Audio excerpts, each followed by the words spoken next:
Welcome to Big Rascals, where we may be grown-ups, but we will never stop being rascals. We are a boys' book club, not just for the boys, but all those who enjoy reading, writing, comedy, and entertainment. Our purpose is to have fun discovering new worlds, making friends, and finding a cure for dyslexia. Affirmative. That is right. Awesome. Good stuff.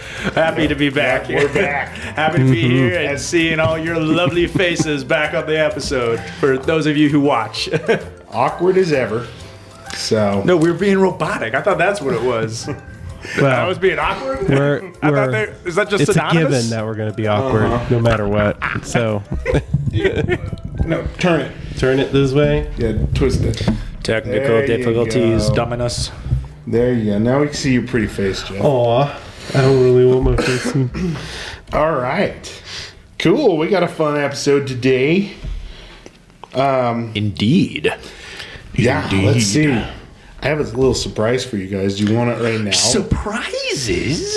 Before we start I anything? like a surprise. What? Yeah. Do you want it right now? Yeah. Okay. I thought you were going to fart for a Close second. your eyes. Close your eyes while I get it out of my pocket. Oh no. What could it be? Where could it Okay. be? Is it a miniature particle accelerator? Open your eyes. Ready? I got you guys these little book wallets. Oh my Whoa. gosh. Jeff, I got you Hitchhiker's Guide to the Galaxy. Don't panic. Sick, Check that man. out. Derek, I got you Lord of the Rings. Oh my These gosh. things are pretty sick. Wow. Yeah, they are. And then I am keeping The Hobbit. All right. This is actually kind of man. funny with my hot take that we're gonna have later. yeah? On. Yeah. This is actually really funny. Yeah. So Awesome. I saw them online and I was like, oh, I want one. Wait, what does the Hobbit one look like? It's got Smaug on it. Yeah, dude. I debated on giving you this one, but I couldn't. Yeah, I can see why I would have kept the Let one with the me see. dragon on it as well. Oh yeah. But Oh yeah. Lord of the Rings is a very cool That's one. pretty And cool seeing one too, how my Derek. current wallet is the Witch King of Angmar and it's Haggard, you're still going on theme. So It's good Hagrid? job. Oh, yeah. Haggard, not Hagrid. Haggard. Although I could see Hagrid trying to tame a Nazgul. Haggard. He would straight Where? up. And the Eagles, he'd go for all of them. Hermie. Haggard. Hermie. Hey, it fits my things. That's awesome. Cool. Yeah, I'm excited to try it out. I need a new wallet. Yeah, I need Don't one too. So panic. this is awesome. Wow. Yeah. Isn't that just neat? Look at it, guys. Look. Oh, cool. Isn't that neat? I'm glad you like Isn't it. that so neat? Well, Yeah. back on topic, I guess. Yeah, let's. Did we ever let's have be one in the first place? Focused like a machine. Yep, we're going to be automated and do our podcast. Efficiency is the goal. So, yeah, Yes. why don't we get into our top 5? Indeed. So, I was thinking because we are doing player piano as our book, that we should do a music theme for our top 5. And I picked. All right. I decided to do our top 5 scores from movies. Now, did you mean movies or shows or movies? just movies? Okay. Okay. Okay. You did shows. No, I had a backup just in case. My honorable mention is a show, if that makes you feel better. Okay. Are you talking about Futurama's intro? No, Because I feel like that's the best intro. that's pretty good. Well, intros are kind of, I feel like, a different beast because it's Yeah, like that's true. a score is more wide and Yeah. throughout the film, whereas the intro is just that one little segment. It's more introductory than it is for the whole storytelling. Yeah, exactly. I do have some rules with this. I told you guys already. You can only pick one score from a movie or series, so you can't pick all from Lord of the Just like Rings. robots, we got You can only rules pick to follow. one from one movie. And then I also have rules for we're not going to discuss it until we're done. And, we have a time limit on this. So. Yeah, we're trying to be more concise. We're all about efficiency today. Exactly. Efficiency. So I'll go first. Let me pull up my top 5. Man, this was so hard for me, honestly. I'm gonna mention my honorable mentions throughout. My number 5 is Mountains by Hans Zimmer from the movie Interstellar, and Yeah, it makes sense. it was close. I think the other one's called Coward, because those are literally the 2 best parts in the movie. Mm-hmm. The water world where the giant wave comes, and then the Coward is where who's the actor? Matt Damon. Matt Damon tries to I forget he's in the movie. tries to steal their ship, and ends up not docking correctly, and it explodes, and the ship spirals out of control. And the part where he's just like, they're like, oh, whatever. The Anne Hathaway's character's like, what are you doing? He's like, docking. And the music is so good, and he like matches the speed of the spin. But Mountains, oh my gosh, the reason with that one is because the music is incorporated to like the science in the movie. I don't know if you guys know, but every like tick, the clock tick in that song count is a day that passes by on Earth, as long as they're on that planet, because the relativity of time and the increase of gravity, because they're so close to the black hole. Okay. So I think that is just so cool, because the whole time I hear a tick, it's just like, every time I'm just imagining the sun rising and setting, rising and setting. It's just like, crazy. Oh my gosh, that's so insane. So that is just such a cool one. Gotta watch that again. It's been too long.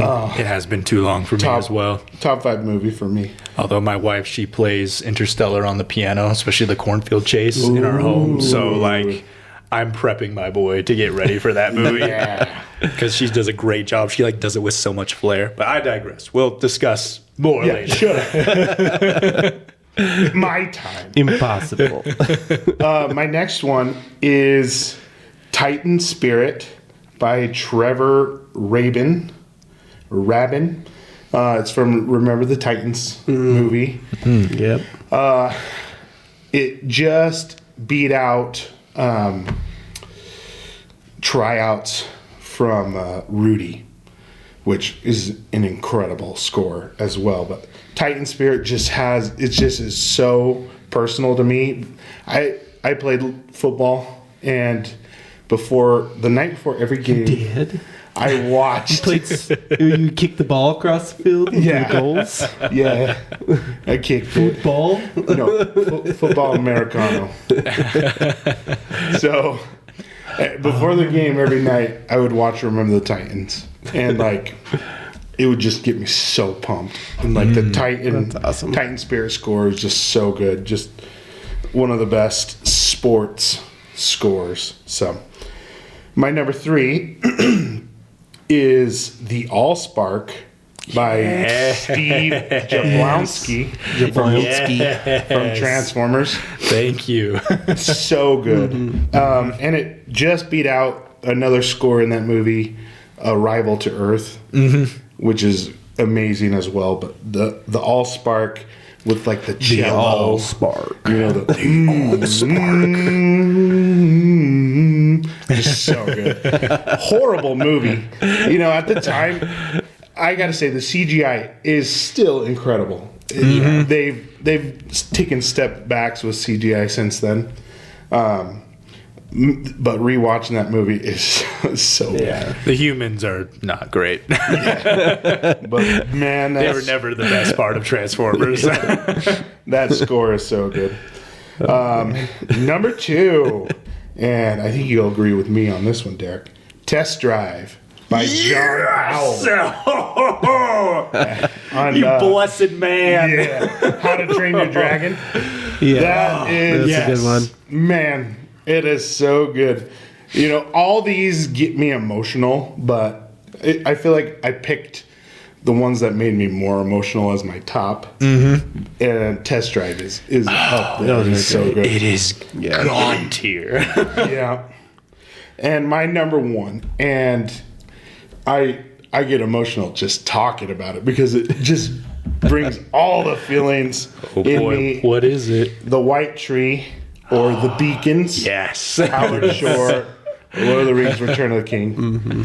And it's so funny because my mom, I got her to kind of watch Lord of the Rings and got her into it. She's like, all I saw it as is finally just like, got her to sit down and watch, more than 5 minutes. Yeah. She's like, I just watch, or I listen to you watching it, and I'll hear these monsters just screaming. But I got her to understand it, and she watched the beacon scene, and she's like, I don't understand what's going on, but it's emotional. And so I thought that was funny. And it's just the music. If you don't know what's going on, you can still feel it. But if you know what's going on, it means so much more. Just the feeling of hope, like dedication, sacrifice, and then you get it to where Aragorn sees the beacon and runs in, and then he talks to Theoden, and it's like that moment of silence. Theoden's opinion on Gondor. Gondor calls for aid, and you just see him sit there. You're like, what's he gonna say? Because Peter Jackson went for a more, I don't want to say angsty, but he's like a younger, more not reckless, but I would guess I'd say angsty version of Theoden, and he holds grudges. So you're just like, yeah. And then Rohan will answer. And then you get the horns playing the Rohan theme. And prepare the Rohirrim. It's like, yes, let's do this, man. Yeah. I literally cry every time I watch that scene. And I watched it with my wife, and she's like, why are you crying during this scene? I wish you would just understand. Oh, there's so many memes of get it.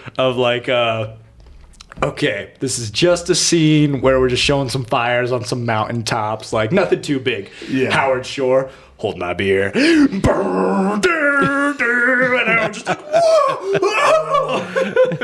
Just like the camera work, coming over the mountain, and then the pan around where it's like it scales over the beacon, and then you see the beacon. The scaling of it is brilliant, and you see the little people just running worst job in the world, by the way, just hanging out there alone. That's what maybe with your best about, friend, but the dedication and sacrifice those people, and they see that they're not hesitating. They're just oh man, I've been waiting my whole life for this. Oh yeah, yeah. I've been wanting to light this thing on fire forever. It gives me chills just thinking about it. Oh yeah, it is so good. It's one of them cinema perfection where everything just aligned. So perfect to make this. And there's just something I think you would agree on. There's just something about a mountaintop over a sea of clouds. Oh yeah. That just I can't describe. I can't describe it, but it has this uncontrollable, untamable respect majesty. To it. Yes, majesty. This untamable majesty to it. Oh yeah. Oh, it's amazing. Yeah, and it just the portrayal of the distance it covers too, because you're looking that one where it pans around and you see the beacon way off in the distance. That's a whole mountain range over. That's a valley and then another mountain range, and that's a long distance. And so just the scale of it is just incredible. And it has to be my number one. That's a great number one. It is. So I kind of piggybacked on that right there, but that one's surprisingly not my number one. So, yeah. Do you know Futurama's parody on that scene? No. Is it new? It's one of the movie ones they did. It was Bender's Big Game, where they kind of make fun of D&D and Lord of the Rings, and it's these hermaphroditic centaurs are being called to fight, and they fire arrows, and they're just basically catching the same arrow from mountaintop to mountaintop, and then you get like 3 arrows in, and then you just hear it, ow!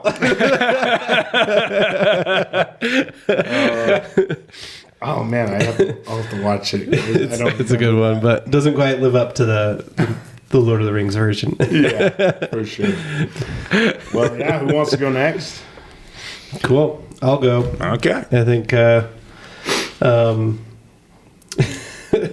this is tough for me because I like too many things, and it's really hard to pick a favorite. No, it is hard. That's why I made those rules to kind of help you. Yeah, I think I hear like even a small tune from something, and I just like I have to find it and pick it out. Like not to go on too long of a diatribe, but Sun and Moon, Pokemon Sun and diatribe. Moon. Word of the day. Dyslexia, slowly recovering from my dyslexia. Pokemon Sun and Moon, there's a Guzma, this is I guess an honorable mention, Guzma's theme, when he comes out, and they're just like these weird Pokemon gangsters, but his theme is like so rockin', and so I just like, I scoured the internet for that thing. It took me forever, but I was like, I want that. Give it to me.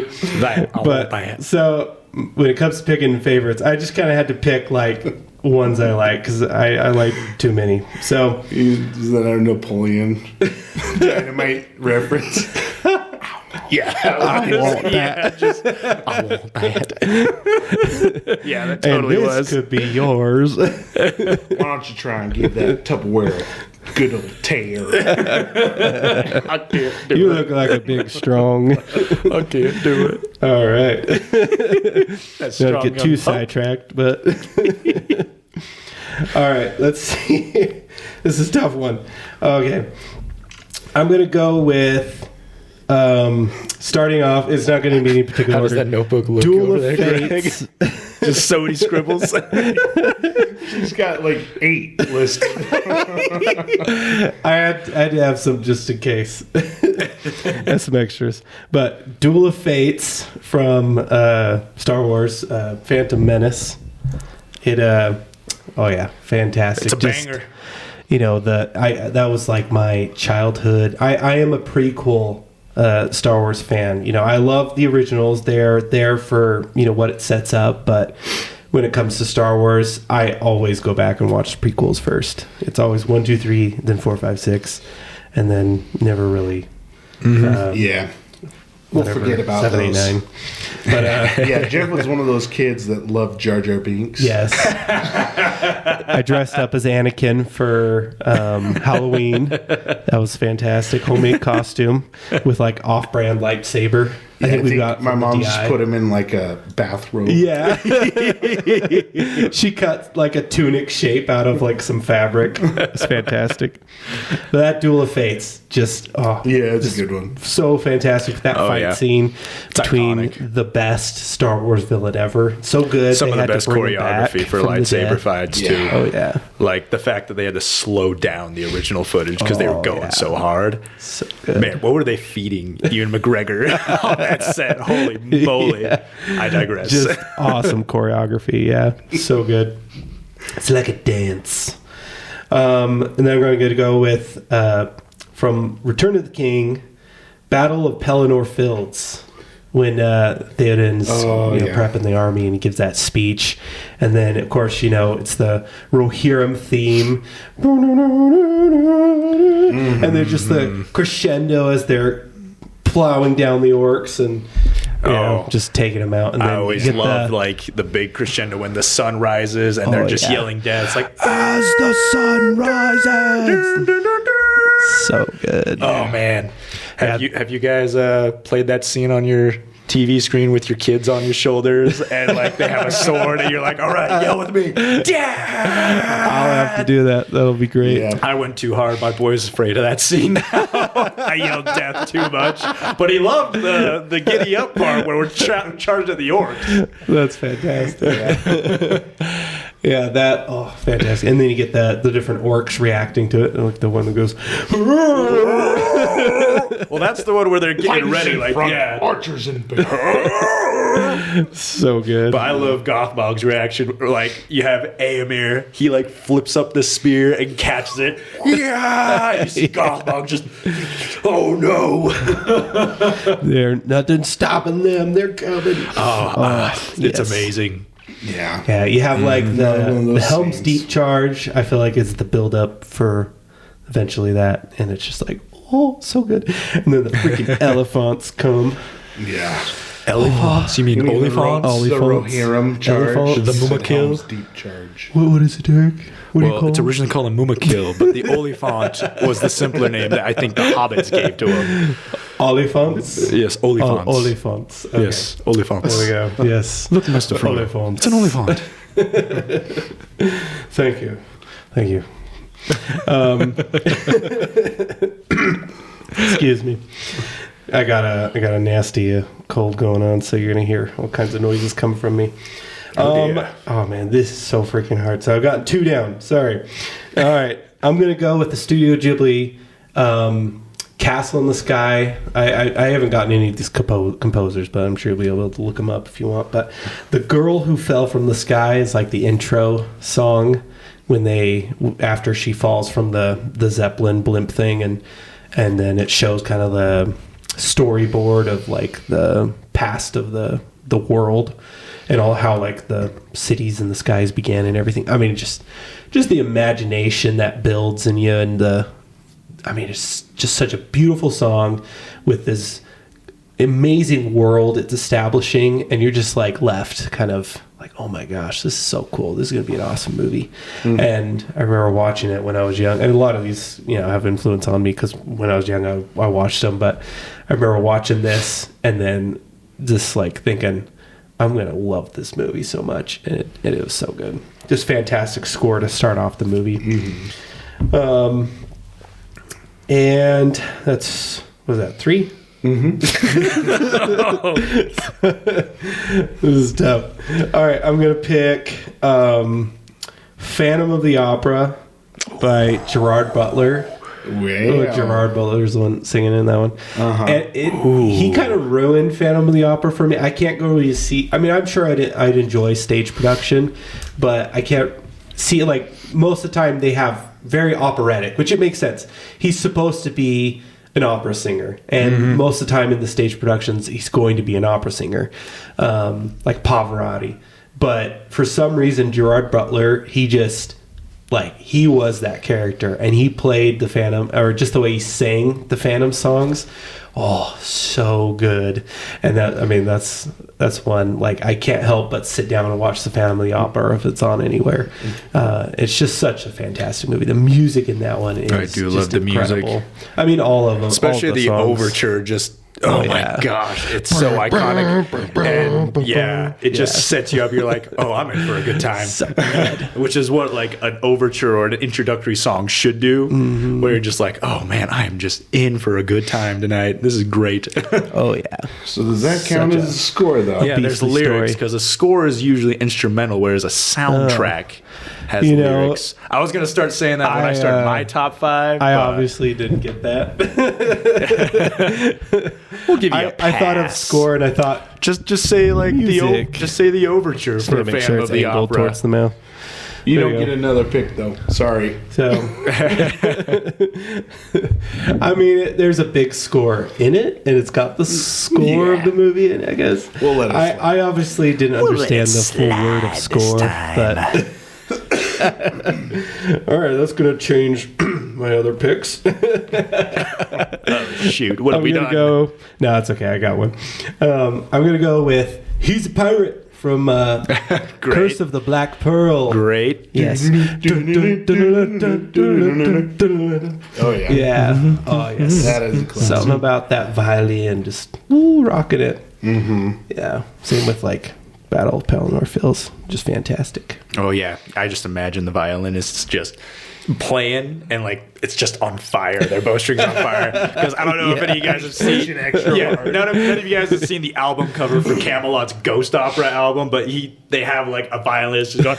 Yeah. and it's like on fire. Their eyes are like covered because they're going so ham. Like it's such a dope album. Oh, it's such a dope album cover. That's such a dope album. That's awesome. But that's what I imagine when I just see.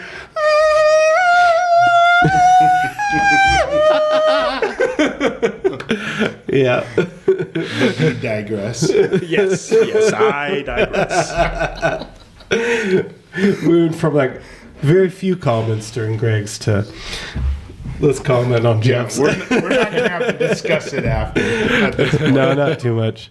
But I mean, Pirates of the Caribbean, all these movies, I'd say, influenced, of course, when I was young watching it, and just shows the power of a score to not only then, but how much it makes me appreciate the movies now. Like you said, with Transformers, you kind of realize it might not have been the best movie, and you're kind of like disappointed by some things with it now, but then you're like, you're still looking back on it with the score, with the action, you're like, dang, yeah, there's some things I love. The score is one of the things, are like one of my pillars for a good film, because it can elevate a film. Oh, yeah.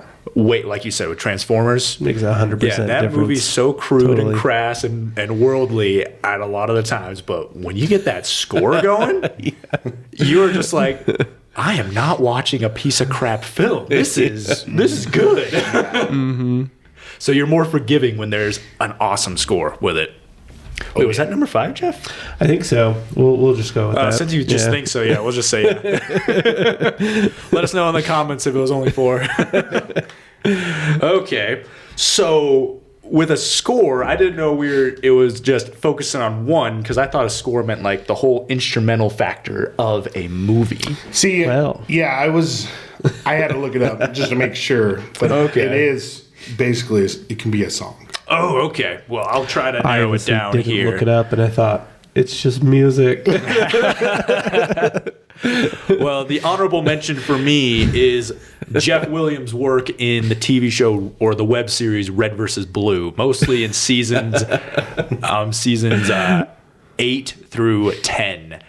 Brilliant work. If I have to pick a song, it'll be Spiral. Especially, that's the one where Agent Carolina is chasing down the guy with the briefcase in the heist. It is amazing. It's kind of funny, because you haven't played Halo. Yeah, but you've watched all of Red vs. Blue. And I watch that every year, man. It is my comfort show, I have and I've not never watched played Red Halo. vs. Blue, but I've played all of Halo. Oh, dude. I need to play Halo because they use the lore in Red vs. Blue with the AI and stuff. So I'm just like, gotta watch. I I'm know like, I need to watch it just because it's how iconic it is. Oh man, it is Yeah, so. I think it's fun. your just kind of do humor. seasons Yeah. 1 through 13. Everything after that, you can just skip. You can do it if you want. It's still not a waste of Okay. time, but 13 had the best ending, in my opinion. Okay. You can end on season 10. Cool. That has a great ending as well, but oh my gosh, it's so good. But that's an honorable mention because the TV show. Now, my number 5 is, I was surprised by this one. I surprised myself. It's actually the main theme for The Hunchback of Notre Dame by Yes. Alan Menken and Stephen Schwartz, with that Roman Catholic just chanting along with it, and it's just in your face. It's loud. It's there. It just has that authority that the Catholic Church had at that time. And seeing as how the best song from that movie, Hellfire, basically he sings the main theme. That's the only song that sings the main theme outright in it. It's just so good. The YouTuber Sideways, he's a musical, not theorist, musical major or something. And he does a great video dissecting that. That's awesome. Number that's 4, fantastic. which I'm very surprised I didn't see any of you guys pick, was Molasses by Hans Zimmer from Batman Begins. You know, Or Why So Serious from The Dark Knight. yeah, they're right up there. Hans Zimmer. It was hard. Yeah, the big 3 composers for me that we had to have on this list, which I think we all had, is Hans Zimmer, John Williams, and Howard Shore. Yeah. Hans Zimmer, I feel like, is the best at majesty and presence. Like those moments, he can just really like he goes it baffles hard. me how he can just keep coming up with stuff. He just goes. It's crazy. He's like, I think the best at like theme, like fitting the theme of the movie. Well, I would probably argue that John Williams is the best at theme. Really? Because after all, his main themes: Star Wars, Jurassic Park, Jaws, they are the most iconic Yeah. of all time. They're the most recognizable. crazy. I feel like Hans Zimmer just really, he goes the hardest. Like Dune Part 1, where Paul is just on the beach ready to go to Arrakis, and that music is going. I'm like, why is he going so hard, man? This is crazy. And he did Lion King. awesome. He did The Prince of Egypt, which The Prince of Egypt went freaking hard too. Like, so good. and just in Kung Fu Panda, when Oogway ascends, Hans Zimmer's work. He's just going so hard in this goofy kung fu movie. It's like, why, dude? Why are you doing this? But Molasses, that's your ringtone, Greg, is Molasses just dun dun Nice. dun whenever you call me dun dun. And of course, number 3, I have already geeked out enough on this podcast about John Williams' score, main theme for Jurassic Park. Yep. Just that beautiful Very good. hymn-like and like of resurrection, miracle-like. I love it. Check out our episode on that to see me say more, so I don't have to say too much. And number 2, I just had the whole score for The Lord of the Rings, but if I had to pick one out of the 3 movies, the White Tree is really good because I love that. And in fact, that's one of the songs I play with my kid when we're running around sword fighting in the house. But it's kind of a toss-up for me between the breaking of the fellowship, Yes. because you get that wonderful in dreams, the Shire, not the Shire theme, but like just that in dreams, do do do do do, and that's when you get the sadness of Sam drowning, and then it gets more like hopeful near the end, and then you get the kids singing at the end, which is beautiful. But I also love the bridge of Khazad-dûm, which, you know, you get the main theme, dun dun dun dun dun, dun, and they're running through, and then you get the music of the Balrog just shaking the place, and it is oppressive. You got the drums, and you get those deep, those hard hitting drums when Gandalf is hanging on the edge, and then it goes silent as he falls, and then it goes to the chant of, and it just emits sorrow and grief, as if, because to Aragorn and I believe, Aragorn and Legolas, that was like them watching Jesus die. It was watching the most holy or like ethereal person Like be an defeated. angel. Yeah, like an angel be defeated and die. And Orlando Bloom did such a good job in that scene because he's an elf, he's never seen death, and he's seeing everyone else's reaction. He's like, he looks at such a loss, like he doesn't know how to process these feelings. Could have been Orlando Bloom not knowing how to act. But like from my personal headcanon, it worked so good. Hey, he only got paid like $100,000 He did. the whole series. He did. But another great one is the music at, I believe it's Amenhen, when Boromir is getting shot, because you get the Elvish chorus. And when you translate those lyrics, it's actually the words that Faramir says in The Two Towers of, I do not love the arrow for its swiftness, the sword for its for the way the sword swings, and nor the hero for its glory, but I love them for that which they defend. And the fact that they're saying that when he's defending Merry and Pippin and just tanking damage, it just hits so hard. Like the intentionalness that Howard Shore had in his composing. I'm gonna have to go back and watch this now, dude. Yeah, the intentions that he had with all his musical choices and the work of leitmotifs as well, because I believe a score needs to have some storytelling factor to it. Like with Rohan, when you first hear its theme, it's very sad. It's a single violin because you see Edoras. It's under Saruman's influence, and then it just gets grander as Rohan gets grander. It's a great storytelling theme. Yeah. And like Howard Shore really uses violins perfectly to make us care. Digressing though, because that's not my number one pick. I got to stop there now. Because I've watched a lot of music theory videos on the score of Lord of the Rings alone. Yeah. That's why I made the rule. We can only pick one from Yes. the series. So, and that hasn't It really would probably stopped us. be my top 5 would be from Lord of the Rings. Yeah. But yeah, number 1 is John Powell's, in my opinion, magnum opus, Test Drive. Yes. From How to Train Your Dragon, which I love so much, just to capture the feeling of riding a dragon through the skies as no one has ever done before. It's just it so is amazing. triumphant. It is amazing. And even in the middle when they're falling, you hear the spiraling, you hear you get that feeling of they are in trouble. And as soon as they get back on, and Toothless, spreads his wings out, and he's just like trying to stop the air. You see the air current. You feel the weight in the song. Just boom! Ah! And you're like, Oh my man, gosh, what are they going to do? And then it like crescendos. It like, oh my gosh, it just... I'm struggling on words because I'm just thinking about it too much. It just erupts into a glorious just triumph as they're weaving through the rocks. He throws the cheat sheet to the wind and just masters the flying. Oh, yeah. It is so amazing. Mm-hmm. Oh, I love How to Train Your Dragon so much. That is a movie I'm so glad they did not go over the books. So well. They were not faithful to the books, and it worked for them. Yeah. Anyway, what did you guys want to talk about with your picks? I think we hit it all. Yeah. That was great. Can't say there's much more to touch on, but I mean, all those are fantastic. Like I said, with mine, it's hard to pick any favorites because it really is my mood. If I want something happy-go-lucky, I listen to Concerning the Hobbits or...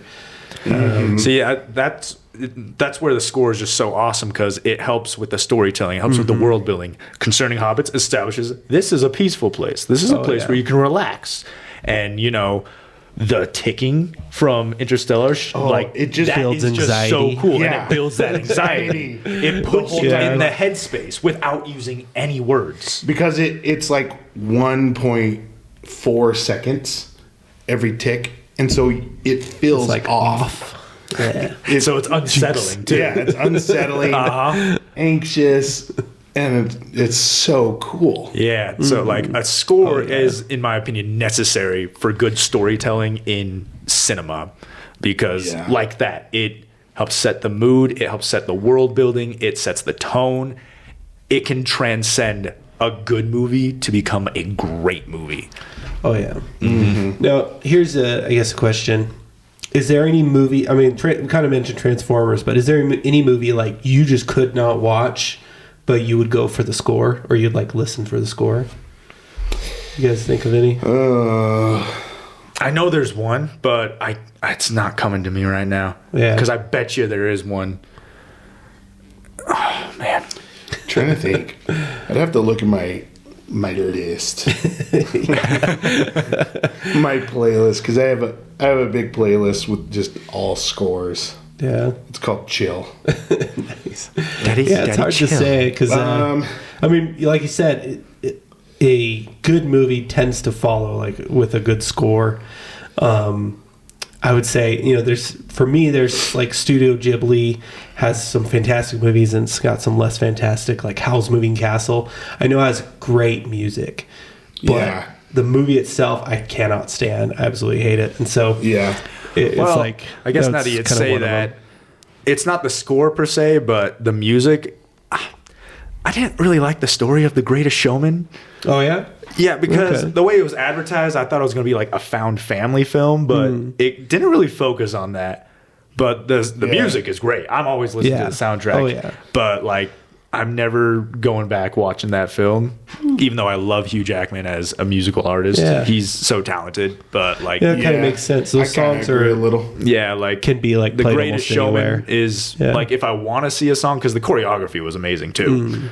If I want to see a song, I'll just look up that clip. I'm never gonna watch the movie again, and I'm just annoyed at seeing Zendaya. So I'm so mad she was in that film. I don't know what I have against her, but she just. I don't know. She's just so meh.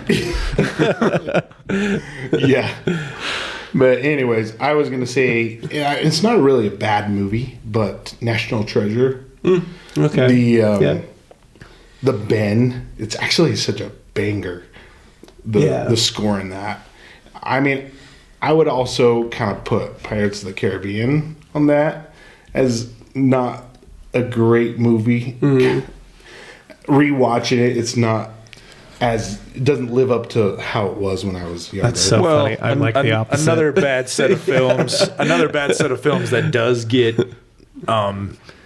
transcended because of its music is the Hobbit films.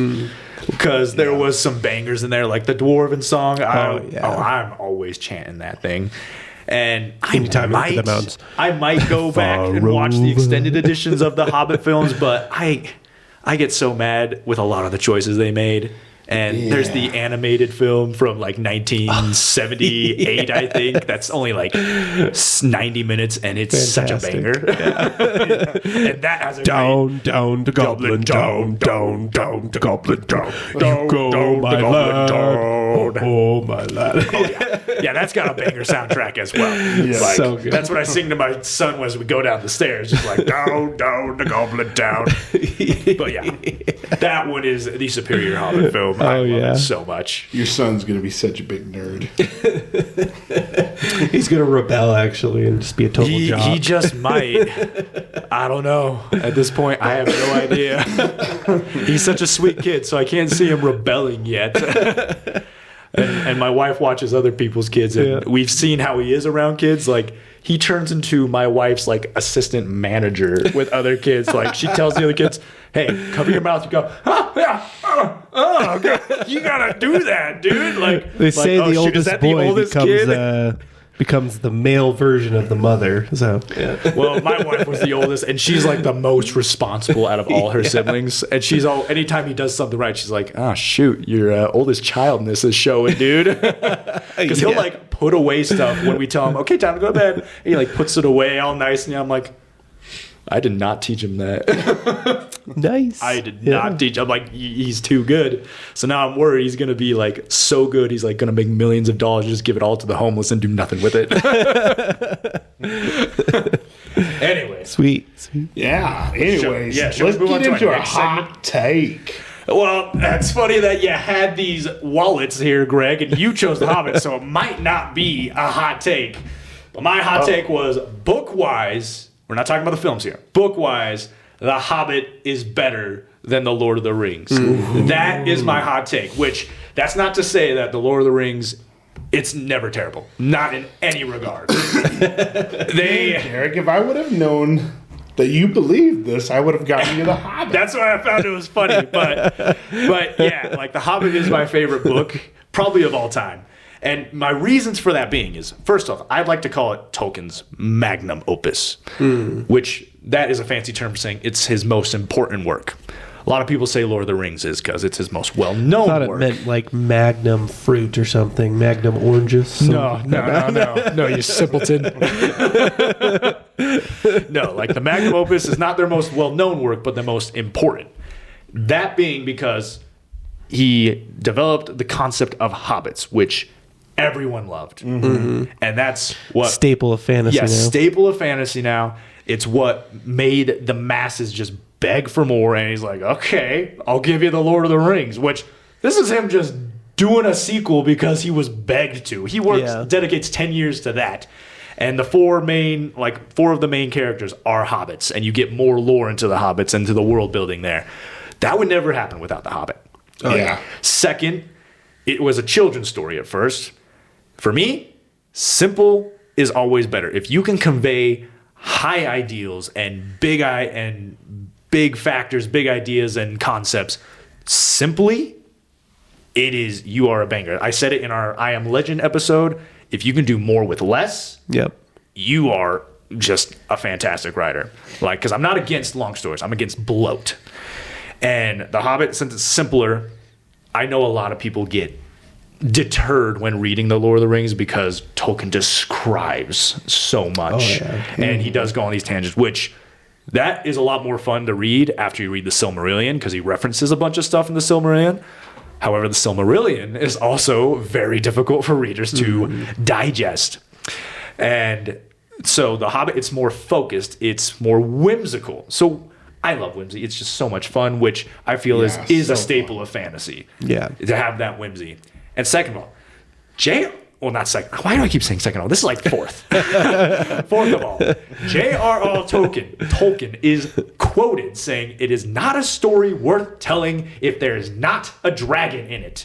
The Lord of the Rings does not have a dragon. That was The Hobbit does, and it is Smaug, the chiefest and greatest of all calamities, the last true great winged fire drake in Middle Earth at that time. And boy, is he great. He is cunning, he is imposing, he is monstrous and prideful, just everything an archetypal treasure hoarding dragon should be.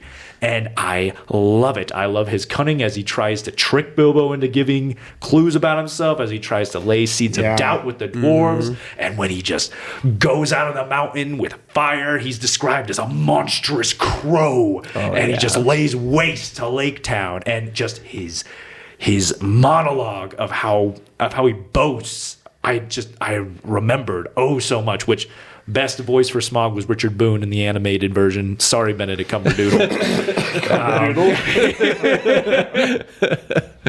Like, Richard Boone had that nice, low guttural. However, the animated version of Smaug is too cat-like. I do not like the design choice.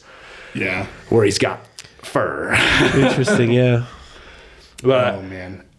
Let me know if you guys can fight that or you debate it. But I definitely, if you like the Lord of the Rings more than the Hobbit, I get it. That because the Lord of the Rings, it has the Balrog. Oh my gosh, that is another staple of fantasy. Just a primordial fire demon. Balrog. You have the other hobbits because you have the friendship of Sam and Frodo and Merry and Pippin. You have the heroism of the small folk. Center stage still, just like the Hobbit, and it's explored more. You just get all the definitely wars. Like a grown-up thing, growing up thing. Because you're, like you said, the Hobbit's pretty whimsical, while the Lord of the Rings goes into a lot more serious and this is world-altering stuff, kind of things. But I totally agree. I mean, when it came to reading them. Just the beginning of Lord of the Rings, when you're reading the prequel, Hobbit history, I was like, what did I pick up? I'm like, this isn't Lord of the Rings. What is this? It's a history book. Tolkien was a very meticulous man. There are some chapters in the Lord of the Rings where I'm like, he probably had the most fun writing this because he's like, I get to go on a tangent and no one's going to interrupt me here. The Council of Elrond, I think, is one of those where they're just, I want to give all this backstory to stuff, and here's a perfect time to do it. Exactly. I like to think of, I couldn't imagine how it would be if you read Lord of the Rings first and then went to The Hobbit. That would be an interesting conversation with somebody. I can't imagine that either. How would they feel? Would they feel like The Hobbit was actually juvenile? Because, for me, The Hobbit feels very grown up. Well, yeah, I don't feel like it's juvenile. Because I'm pretty mature, it's a kid's story that matures with you the more you read it. Yeah. Which, I'm always a big proponent for. Let the kids learn about the mature stuff. Let's expose them in small doses to the darkness of the world, knowing that it's there. They don't have to accept it. When a movie or a book doesn't talk down to the kids, I respect that so much. Because kids deserve great stories too. Hence why many of my favorite films are animated kids films, because I know I can enjoy it with any of my kids. I don't just have to wait for them to get to a certain age. I can enjoy it with them then and there. Exactly. And as well, my favorite Tolkien quote, or quote from one of his books, is from The Hobbit, of Thorin's dying words to Bilbo, that if more people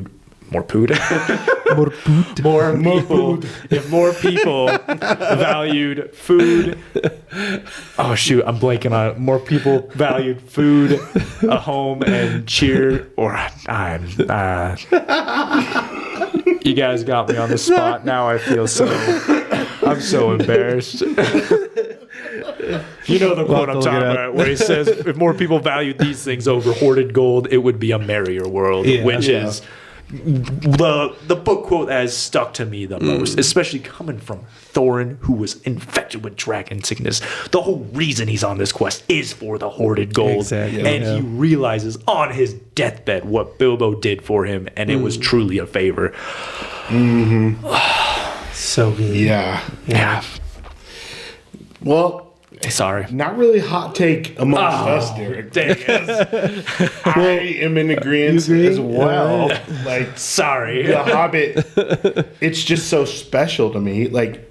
not to take anything away from Lord of the Rings and how amazing that is, it might just be that I read The Hobbit first, when I was younger and just fell in love with it. But I just absolutely love, like, Tolkien just bringing The Hobbit and making what Bilbo was and making him into the hero. The fundamentals in there are awesome because they have challenges. He's bailed out by Gandalf multiple times, but then you get to the spiders. Yeah, and it's there's Bilbo no Gandalf. stepping up there. He steps up, and you see what he's truly capable of. The wood elves too, and everything. Mm-hmm. Yeah, it's fantastic. This came to mind, and this is something I've thought about, and this might be a hot take amongst us. So I don't know if I want to even bring it up, but I have to say it. I think Bilbo is the best Hobbit of all time. Ooh. And I know we got a lot of... Are we going off of like books and movies, or primarily books? Primarily books, I would say, because that is the canon. Ooh, I'm still a Samwise Gamgee supporter. I love Sam, but the fact that Bilbo was able to give up the ring after having it that long just speaks volume to his character. Yeah, what was it, like 50 years? 111 No, it was about 60. It was about 60 years because he was 50 when he left on The Hobbit, and when he gave it up on his 111th birthday, it's about 61 years. If you go with the math there, Derek would know. But not to get off topic, but that's kind of my reasoning. I also think Sam. It's so hard because he is that just loyal, perfect friend. Yes. Character. I think the Lord of the Rings books just didn't stick with me enough that I can't really, I just have to agree because Bilbo, I feel like he's a character I totally get, and like, everything in the book, I'm like, I understand Bilbo. When it came to the Lord of the Rings books, it felt a little disconjointed to really be able to connect as much as I did in the movie. So, I can see that. We need better hot takes. We're too like-minded, guys. maybe I should have told you my original idea for the hot take. My hot take was going to be The Dark Knight Rises is only seen as a good film because of the first two films, but we'll save that for another episode because I know you would disagree with it. I might agree. Well, you had a hot take last episode, Derek. I did? Where you said Red Rising. Well, it's better than Ender's Game. Yeah. Yeah. What did you say? Red Rising could run, or Ender's Game walks, so Red Rising could run. I'm just like, no. You said Ender's Game ran or walked, I was saying Red Rising could Ocarina run. of Time could walk, so Twilight Princess and Majora's Mask could run, and then we later need to pull on, up the Derek, tapes. We need the instant replay. We got it on video. Later on, you did mention and how you felt Red Rising could be superior to Ender's Game in some ways. Okay, I'm not gonna try and double down on my stance here because we have it on video, and I am just realizing I might be wrong. So I'm actually gonna maybe bend the knee. I don't disagree with that idea. I do think Ender's Game is special, but Red Rising does have a quality to it. I will die on that hill. The Ender's Game. I love Red Rising. Well, Pierce Brown might agree with you since he had that little homage to Ender in Red Rising. And since we were on The Hobbit, he had his Hobbit reference in Golden Sun, which just made me I was so happy. And it's Sethro who says it too. My favorite character. This is awesome. And just gave to him, it's the eye, an eyeball. Gory Dam, who told you? Well, good hot take. Sorry, I think that'll be it. Well, Jeff's hot take was really good on Instagram. Apparently, everyone thought Jeff was an idiot. You say anything about Ocarina of Time, and you're gonna get lynched. Don't worry, there were some bad claims on me because I said Twilight Princess was my favorite because it was my first one. I saw so many comments of Everyone's favorite Zelda game is the one they played when they were 12. You fool! I didn't get to play Zelda till I was 17, so I had no childhood nostalgia with it. Joke's on you, apparently. Yeah, I had parents who hated video games, so like I didn't get them often. And I played it on the Wii too, which replaying Twilight Princess on the Wii kind of sucks. You gotta play it on the Game Boy, man. Yeah. Not a Game Boy, the GameCube. That'd be a downgrade a little bit. Yeah. You gotta play on the GameCube. It's way more challenging. I've heard Wii U is the superior because you can use the GameCube controls on the Wii U.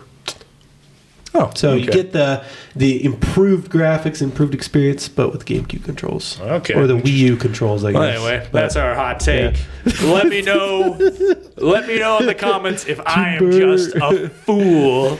Roast. What was the hot take? I kind of forgot. Are we just a group of fools? Am I the king of fools? Now, come movie. Like, it's not. Oh, hands down, Lord of the Rings is way better. Yeah, that's not an argument, and I don't think that's a hot take. Granted, I think because of the books, the Lord of the Rings movie is superior. So I think you can say that. Mm-hmm. It's just so disappointing that like the route Peter Jackson went with the Hobbit movies. Well, I think it was a huge mess to begin with because I don't think he was the original director. I think it was. Interesting. I didn't know that. Who's the one that did the new Pinocchio movie? Oh, Guillermo del Toro. I think he was the first one signed on, and he started some that work. Would be interesting. And then Peter Jackson came in. He kind of tried to he was on less time. Guillermo can be pretty good when it comes to lore. So it'd be interesting to see what he was doing. I could have been, the studio for pushing for 3. I didn't. Yeah, you didn't need 3. That was an awful choice. Oh man, it would be such an easy book to adapt. Cut of the Hobbit. I agree. That takes all 3 movies and puts them into one and like cuts out everything that shouldn't be in there. Perhaps. So we'll have to have like a movie night and review that. Yeah, we need to do that. I want to watch it. And we can all talk about how they did our boy Bjorn dirty in those movies. Golly. Oh, no kidding. They did a lot of Actually, I've never seen the other 2. I've only seen the first part. So I can't say I'm too experienced. Man, I was excited to see him join the Battle of 5 Armies, only to see nothing happen. he gets dropped from the mothership from the Eagles, and then that's happens with the battle. It's just Bilbo falls out. Well, nothing happens for Bilbo, but what you hear, a lot happened in the battle. Okay? Yeah. And it was cool. After the fact, Bjorn went beast mode. Literally, it was so cool. Oh yeah, golly. Anyway. Let's talk about, or is there another segment we got? I say let's talk about the book. Let's talk about player piano. All right. Yeah. Jeff, all right. You picked player piano. Tell us why. All right. Well, first I want to start off summary of the book and give you guys a little. We're gonna do a little non-spoiler bit, just small section. Start us off, but Player Piano is a satirical dystopian novel set in a near-future society where machines and automated systems have replaced most human labor, leaving only a small technical and managerial elite with meaningful work, while the majority of people live comfortably but without purpose. The story follows an engineer who begins to question the social order and the cost of efficiency in a world run almost entirely by technology. Through dark humor and sharp social commentary, Kurt Vonnegut explores themes of automation, class division, identity, and what gives human life value when productivity is no longer necessary. Awesome. Mm-hmm. Sorry, I got distracted. As usual, when I go on a longer than 10-second dialogue, Greg loses focus. I was hearing some breathing. Was that you, Derek? Some breathing? Some breathing. Was it me? Might have been me on top of my talking, trying to. Yeah, I thought I was staying pretty far away from my microphone, so I don't know. Sorry. we can get back. I want to say I did get that from ChatGPT. So Kurt Vonnegut would appreciate that. That actually is kind of on theme, using automation to explain his book that argues against automation. Well, I would say yes and no. It argues in some ways, yes, but we'll get into that. All right. For a non-spoiler discussion, I wanted to get into first impressions with you guys. I guess in a non-spoiler way, what did you think when you first dived into the book? Was it what you expected? No, like when you read the summary on like Google, it makes it seem like it's because it says it's like satire. Mm-hmm. So I was kind of going into it thinking, oh, what if thinking it's going to be like Douglas Adams funny. Yeah. But it's very, very like subtle humor, and his humor is often described as dark humor. So, yeah, I can see that. Yeah. I don't know. It wasn't quite what I was expecting. I was expecting more like almost dystopian. Feel. More George Orwell style. Yeah, I can say I was the same way. I have not read any Kurt Vonnegut. I've only heard a lot about his books and heard good things about him, but I honestly was expecting like a bigger, higher action book. This one was not anywhere near that. It is very much like the ChatGPT said, a social commentary using I never looked up what it was before reading it the first time, and so I had no idea it was satire. And like Greg said, very subtle humor, so a lot of it went over my head my first time. And I was expecting more of a George Orwellian novel with it, but like I wasn't like you said, I was expecting more action. The more I read, I was like, oh, this is culminating into like some kind of powder keg thing. There's going to be a big climax, and there's going to be a lot of action here pretty soon. And it really stifled that. You're just kind of like, oh, like it does get action. That happened for those who are. I'm trying not to be too spoilery right now, since we're trying to keep this section spoiler free. Yeah. But it does get action packed, just for a short time. It's like a musket. Yeah. Bam. Exactly. Yeah, that's a good way to describe it. A lot of smoke over just and that fast. Yeah, exactly. But yeah, it was. It's one of those books that is just not my type of genre. I struggle to kind of like stay focused. If I was able to sit down and like read it, I'd be able to focus better. But like as I'm listening to it on the audiobook and working, it's so easy for my mind to just wander, because it is like dialogue driven. Yeah. The story. Okay. Which I do think his dialogue is really good in this. But that's true. The characters often go on tangents, and so that's kind of hard. And random characters too. Yeah. Yes. Yeah. Which there is, I would say, a suitable cast of characters. Like most of them they're fine. Like I'm probably not going to be the most passionate about these characters in this episode, and they serve their purposes, I can see, but not a lot of character development.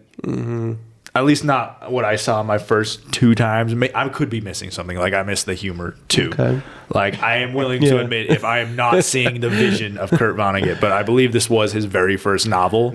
So, and a lot of the reviews I saw from other people said, this is where he didn't really nail the dark humor that he's known for. Yeah. Okay. So like, and there is dark humor in there, which surprised me. Oh yeah.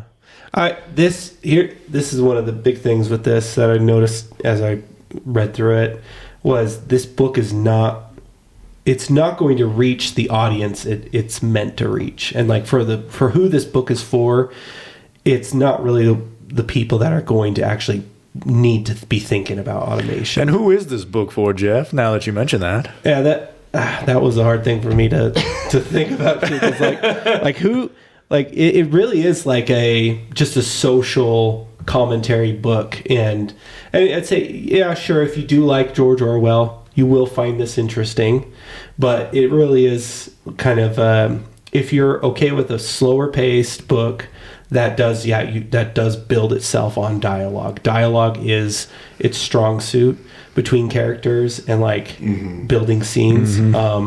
If you like that kind of book, great. And that's the thing, like the people who are ingrained in like actually probably encouraging automation aren't going to be the kind of people that I imagine are going to read this, because they're usually a more fast-paced mind.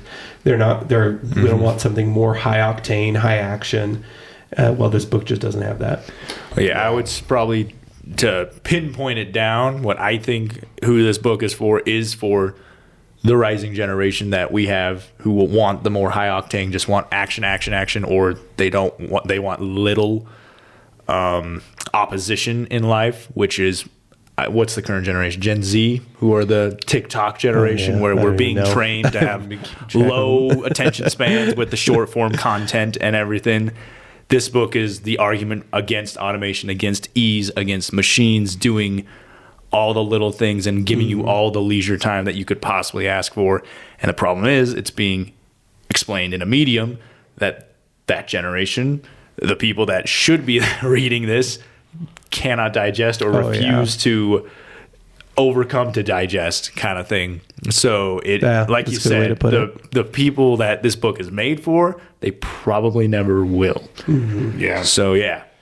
Have you either of you read Brave New World? No, I haven't. That one, I think I dived into it like just the beginning, and just the reviews alone kind of set me in a terrified mindset, because it was right after 1984. I read 1984, and my dad said, "You should look up Brave New World," and it's all about like, I believe in that book they have a way of reproducing kids without, the natural way. Okay. And it sounded so terrifying to me. And the fact Check that this one out. Oh, it sounds so terrifying. So we may jump into it maybe for a Halloween episode, or next time our government does something stupid. That could be our month for. Yeah. Well, I heard apparently Vonnegut, his big influence for Player Piano was Brave New World. Oh, okay. He credits his idea for Player Piano from that book, which would make it a pretty old book considering what Player Piano was written in the 50s. Player Piano was written 51. I believe. 51. Holy cow! Yeah. And then Brave New World, I think, was like 1932. Before World War II. That's wild. Yeah, but I think a lot of other books reference Brave New World, because there's been a few books I've read. I don't know if you guys read the Michael Vey series. Oh, no. There's a monologue in there where the bad guy tells like all his new recruits, "It's a brave new world, gentlemen." And I just get... This tells how much younger Derek is than me and Greg. He read Michael Vey. I only the first two books, okay? Well, and I'm just a year younger than you, Jeff. Shut up. We've also learned that Derek is also late to the table on a lot of things. Yes, I am. Hey, I didn't enjoy reading until it was like, Hey, I really slept on how kids. Nice he got one is. pumped out before either of us. That's true. That is true. Yeah, you're winning in life better than me. No, don't say better. It's not a competition, okay? It's not a competition. But yeah. If you're counting, Greg's winning. He's got 2. I got 1 on the way. Yeah, if you want to count that as a second on the way, I should say. No, it was a win. That was great. I love my babies. Anyways, back to Brave New World. Kurt Vonnegut, I think a lot of his influence is based off World War II. Because I think he was in the military. Yeah. And World War II was industry, right? Or that's really what sparked it. Yeah. So the book itself is it takes place after World War III, essentially. That all the men went off to war, and they had to come up with a way to keep industry going, and so they came up with these automated machines. And that was like the big thing that got them to win the war. The country could still run just as efficiently with all the men gone off to war. And so like it was hard for the other countries to compete with that. They were losing infrastructure when they were sending all their men out in the war. Yeah. So yeah, it comes right out of the gate, arguing that the automation is a good thing. Yeah. Yeah. Because the men came back, then they didn't need to go back to work because the machines pretty much did all the work for them, and so they are essentially given like government benefits to live on. You know, they don't have to work, but they are given like just enough money to live on. Yeah. So, yeah, I don't know if there's anything else non-spoiler. There's not really a ton of spoilers. That really dives into it well enough, I think. Yeah. It really is. I think there is an audience for this book, but we're going to dive in, and then you can really determine, hey, if this book is, we're going to dive into all the details now. Like, do I think it's worth a read for most everybody? I do. I do think it is. I think there is lessons to learn from it, but you know, you'll see just as we discuss it more. But from now on, spoilers. If you haven't read it, and you don't want to be spoiled, go and read it and come back. Oh yeah.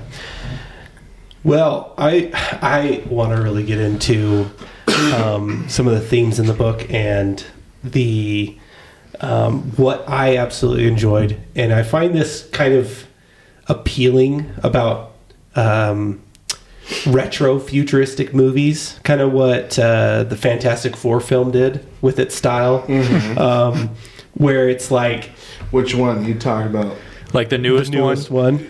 Yeah, where everything is like still CRT TVs, tapes, and like audio tape and like magnetic tape. Like when he talks about the machines, and when Paul is walking through the factory and he goes up to one of the unit that's basically running all the machines, and he opens it up and it's a tape system. Now, did you guys catch that when you're reading? No. I'll just be honest. No. I mean, I've been getting into like kind of older stuff lately. Yeah. I've gotten a CRT TV. I've picked up VHS player and been watching all kinds of VHS movies, which is weird saying it's old, but it's like that was our childhood. Yeah, that's a long time ago now. Yeah. I mean, just so funny to think when you're writing a book about the future and you look at your current technology, right? Like, we think about digital, like everything we do futuristic now, most everything we do futuristic wise now, when we depict it, it's all digital, which is the technology we have right now. Back then, they had the analog technology. And so that's kind of how Kurt Vonnegut decided to depict everything, was through analog. Everything's running on tapes, which I just can't imagine even how that would work. It's like, I guess he said they recorded the worker doing the task and then put it onto the tape so the machine could basically mimic it. Which is kind of fascinating. Like, it would be incredible to see this like put in a visual form. Like, how would you even accomplish this using analog technology? Because I can see it with digital. I mean, we're pretty much doing it now with digital, but like, how would you even do it with like a VHS tape or a cassette tape? That's kind of weird. I don't know, and that's what makes it so interesting with us going into these books that are depicting the future at the time. But then, like, with what we have now, we're like, oh, that's so stupid. Like, it's the same discussion we had with the ear, the eye, and the arm when, like, Trash Man takes the bottle cap, puts it in the vending machine, and pulls it out. You're like, yeah, that wouldn't work. How does a hyper-futuristic vending machine still accept bottle caps? Yeah, exactly. Yeah, we were like, well, how the heck does it do that? But, you know, at the time, that seemed like perfectly normal. That would probably never change. Yeah, that would probably never change. And Kurt Vonnegut going with the analog system, thinking, you know, we would just develop that further Instead, we went digital, and we're now thinking the same thing when we all do our futuristic stuff. We're thinking, yeah, be more digital, sleek, and just LCD screens or LED screens just glowing brightly, giving us that blue light everywhere. So I'm starting to think maybe we'll have the same kind of thing 60 years from now, where we're going to have all these futuristic books depicting stuff, and we'll be like, well, they got that wrong. Not everyone can be Orson Scott Card and just call out an iPad. Oh yeah, I would. Like I said, I would absolutely love to see it. I just had a thought with it, with the digital. Crap, what was it? Must have not been important. No, it totally came in my brain as you were talking, and then as you went on to the Orson Scott Card bit, it left. Crap, but dang, I'm sorry. I can't help you there. It was such a good thought too, but I'll take your word for it. Yeah. So, yeah, my brain is okay. I'm going to blame the sickness. Sorry. So yeah, Paul Proteus. He's the main character. He's the main character, and you know, I wouldn't even go as far as to say he's the hero in this story, because there's really no like. Yeah, I wouldn't say there's a bad guy or a good guy. Yeah. Paul is more of the vehicle for which you can experience the story. And I guess one thing we didn't address in our spoiler free is that the society, the people, they're kind of dissected into the higher elites. They're the engineers, the ones who develop the machines, design the machines. They're basically, you know, the technomancers of the world, and anyone else who just works or, you know, can't work. So they're just put into the army because they can't do anything else. Yeah, they call the army and then the reclamation. Yeah. And they're which is like construction and electricians. Yeah, it's basically more of they separate people into lower IQs to higher IQs, and they even put it on IQ based. On public records. Like, you can look up anyone's IQ. Everyone gets their IQ tested, and because of that, it kind of determines your future. Which, you know, that's a very bleak world to live in as well, because if we're going off of my ACT score, dang. I am in trouble. It would have been interesting for us all to we should have taken an IQ test to see how we would have been placed. Oh yeah, that would have been actually pretty fun. See where we're at. See where we're all at. In terms of degrees, I got 2 of them. So I guess that makes you the hotter guy because you got more degrees. But Paul Proteus, he's one of the upper echelon people. Like, even in the first chapter, he's described as the highest paid person in Ilium, New York, right? It's in New York? I think it's Pennsylvania, isn't it? No, it's New York. Yeah, Ilium, New York. Oh, he's the highest paid person, highest paid man there. He's one of the greatest, and when he goes, like, the other side of the river is basically the dividing line between these smart people. Homestead. Yes. And it's he explains it as like, you don't need to go across, like, Homestead doesn't need to come across to the industry side, and the industry side doesn't need to go over there. The only reason you would do it is just curiosity to see what. Yeah, you're free to come and go, so there's no like oppression there, but they usually keep to themselves. But because Paul Proteus, he's such, I guess, one of the more profound or renowned engineers of his time. His father was known to be like a prominent engineer, and so he was kind of following in his footsteps as being he's kind of like a leader in somewhat of a celebrity. Like, even the low IQ people know his name and know who he is. Yeah. I remember the thing. I interject here. I remember now, the thing. What do you guys think technology would look like? So, like, from analog to digital, what would be beyond digital? I mean, you're the sci-fi space person watching Interstellar. Like, you think what do you got in mind? I'm thinking holograms. Holograms? It's all like ether based. Yeah, instead of FaceTime, you just have a hologram where you have the person stand right in front of you. You can just talk like you're having a normal conversation. Still kind of based on digital things? I guess so. See, I think it'll be more like telepathic. Yeah. I think. Dude, don't say that. That scares me. That means the government has to put chips in our head. Chips. Yep. Chips in your head, and you'll just see it. It won't need to be projected. Okay. You'll just see it in your vision. It'll be No, we shouldn't do that. what would you, electromagnetic or what do you what are electrosensory thought or waves? something. Yeah, Yeah, like based. Yeah, that'd be pretty something crazy. like that. However, Elon Musk does his Neuralink. Neuralink. Yeah. Whatever that technology, you'll pretty much have AI in your brain and access to information. Nah, Like instantly. So don't they have that in Halo? AI and like a chip in their brain. Like wasn't Cortana? Yeah. Well, I don't know if He's it's built in his brain, to integrate with it. Yeah. I think is the idea. It's like he can put the AI can basically enter into his neural system through his suit. Yeah. Yeah, Doesn't Cortana get like a virus or something in like Halo 4? Yeah, it's And he's the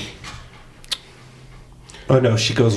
It's like rampant or something like that, where she starts rampancy. to kind of go metaphysical rampancy Yeah. or something. Yeah. Because they reference that in Red versus Blue as well. Oh, dang. Yeah, they do. They do that, and like one of the characters gets two Blue AIs. Yeah, one of the That's characters in I think it's season 9 or season 10, Agent Carolina gets two AIs, and she kind of goes a little bit crazy because she has too many voices. This show in her goes head. a lot deeper than I thought. I thought it was just kind of dumb surface No. humor. but- You're not wrong. Seasons 1 through 5, it's basically a dumb puppet show, and it is hilarious. But season 6 from that, they start to get serious, and Okay. 8 through 10, you're like going into the lore, and you're just like, whoa, All they right. got good, man. Like I highly I'll have to watch recommend it. this. It's so good. And seeing as how each season's like an hour and a half to 2 hours, 2.5 hours long, like you can crank them out pretty quick. Because all the episodes, they start out to be like 5 minutes and they got to 13 minutes. So like it's not a long show. little short episodes. Yeah, it's not like That's you're nice. binge watching 45-minute episodes back to back and spending like 15 hours of your life to it. Although if you go past season 13, you probably will. We'll have to have a movie night, Derek, and we'll. 'cause Yeah, I got season 1 through 10 on DVD, so with you than just by myself. But man. so I want to say for my technology, and I've been diving a little bit into this like research, kind of surface research, but I think it's going to be quantum technology. Which like quantum entanglement style. Do you guys know what quantum entanglement is? Nah, I'm kind of I've like heard the word. I'm kind Okay. of like Ant-Man, where it's like, do you guys just put quantum in front of everything just to sound smart? Most of the time they do, yeah. But quantum entanglement basically is the idea that you have two particles, and quantum mechanics is basically the idea that a particle exists in a wave and or a material of matter will exist in a like an electron or a proton will exist in as a wave or a particle simultaneously until it is observed. And once it's observed, it will suddenly cease to act as both and act only as one. And so the idea is you can somehow connect two particles. I don't know the exact science behind it, but two electrons, and they're entangled. Meaning you could put one at the other end of the solar system and one here, and you collapse the wave function of this particle, and the one at the other end of the solar system does the exact same thing instantaneously. And so they've already developed that into quantum computers, which is pretty insane. It's they were able to take those and integrate it into binary somehow, which basically makes computing almost instantaneous.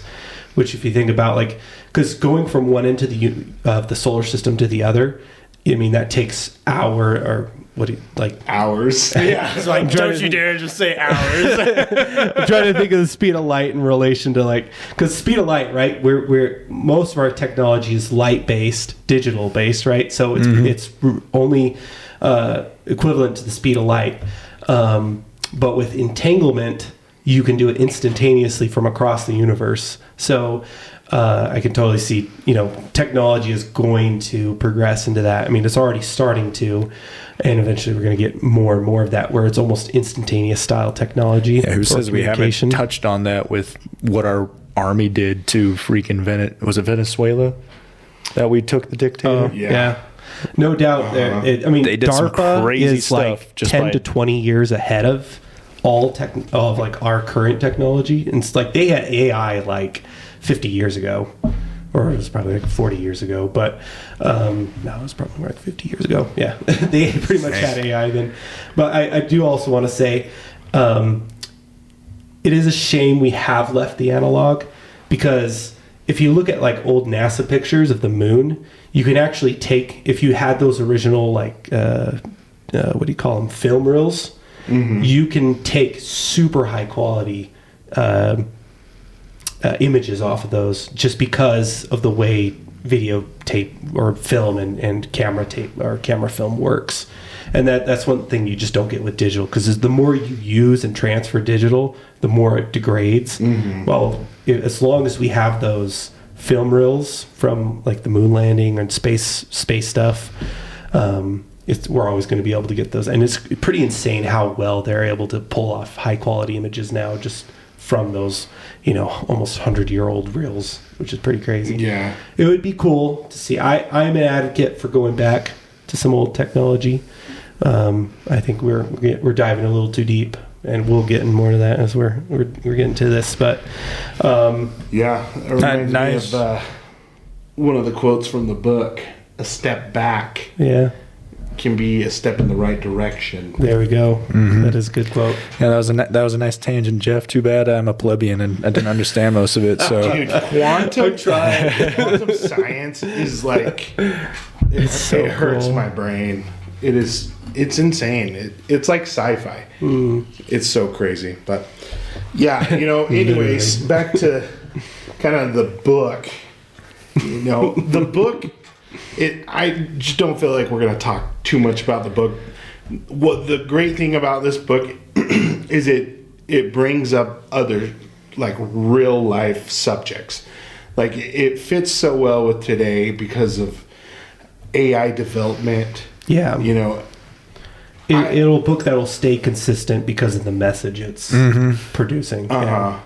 Yeah. And so you brought up technology, and I was like, I thought a lot of like, how would they automate like my job?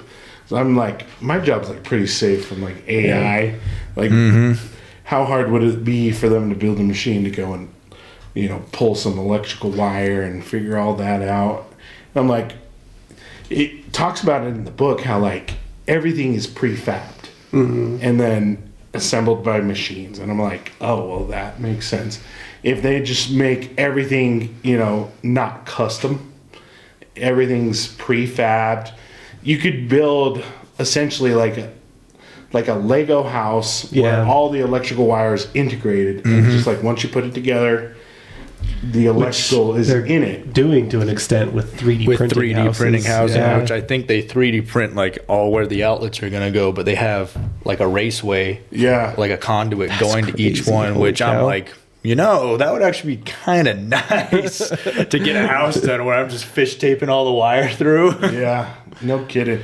And this like, it brings up the subject of like, is automation, could it be awesome? Because like I don't know if the way he predicts that society kind of acts would be the way that things would go.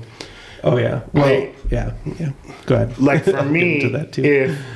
if machines took over my job and I was given like a monthly allowance from the government, which they say it's a comfortable living. Like they all have appliances, which back then in the 50s, having a refrigerator was a big thing. Having a washing machine was a big thing. Yeah.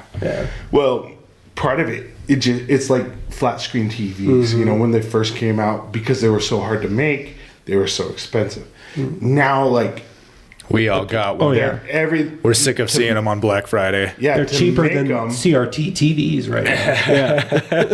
It's crazy. You know that right now. So they're so extremely easy to make because it's probably all automated. They are super cheap, and so you get amenities and what do you call it? What's the word? Necessities and necessities and things that you don't necessarily need but you want. So you get a Luxuries. lot. Yeah, luxuries. Thank you. Yeah, luxuries. Yeah, you get a lot of that in life. Ease. But for me, like, there's more motivation. Like, I do my job. It's not because I have a passion for electrical. You know, I do my job because it's a means to an end, a way for me to provide for my family. Yeah, we work to live, not live to work kind of deal. Yeah. And so, like, my dream would be to work from home and be a writer, to do this podcast, to do my social media stuff. And so, like, having my job automated and I get that allowance, that would open up my avenues of being able to pursue He my touches dreams. on that too with that one woman who ends up in the car with the Shah. And she's like prostituting herself to be able to get an income because now her husband has been like blacklisted because he was a writer. Yeah. But because he didn't fulfill his role properly as a writer, then he didn't write the books he was supposed to. And that's kind of where Kurt really gets it right. Like, sure, like there's these comforts that could exist with automation, but then how far are we taking it, right? Like, how far are we willing to even automate it, or willing to let automation control things to the point where now it's controlling us and the choices we make, and the ability to even choose for ourselves. Because, like, yeah, you could live or make a comfortable living, but like in I guess in Kurt's world, like, you probably wouldn't even be allowed to write a book.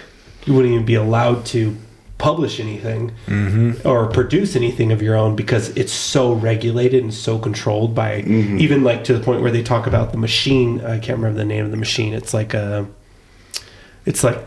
they visit Checker Charlie. when they visit not Checker Charlie. It's the big machine that was my makes all first the thought. decisions. I was like, there's no way it's Checker Charlie. It's like the one that makes all the decisions for like society. Based on their IQ and it's stuff. like not Anthem. Oh, what's it called? I don't it's remember. The big I'm machine. so sorry. When the Shah visits the president, they talk about the machine. It's on the seventh iteration of it. But yeah, like I Before do you get go on, Jeff, did you know that Kurt Vonnegut often writes himself into his stories? No. And that author that he wrote in the book is based off of him. Really? Yeah. Oh, interesting. I did not know that. That's pretty I funny. wonder if his wife ended up had to prostitute herself. That's not That's sad. That is actually kind of sad. Yeah. But, you know, not to go off topic too far, but I didn't know it that. does seem like he doesn't value, like,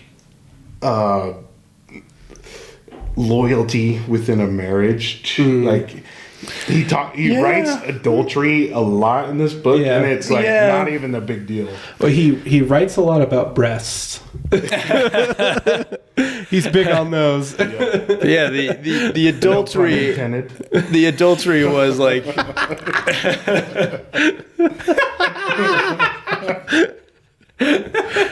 Yeah. But yeah, the adultery kind of like, I don't know. I thought there was too much of it.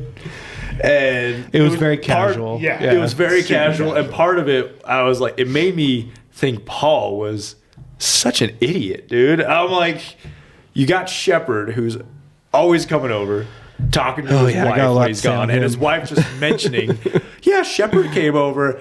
And my first thought was, Paul, my guy, you need to investigate that. You need to spend more time with your wife if you really love her.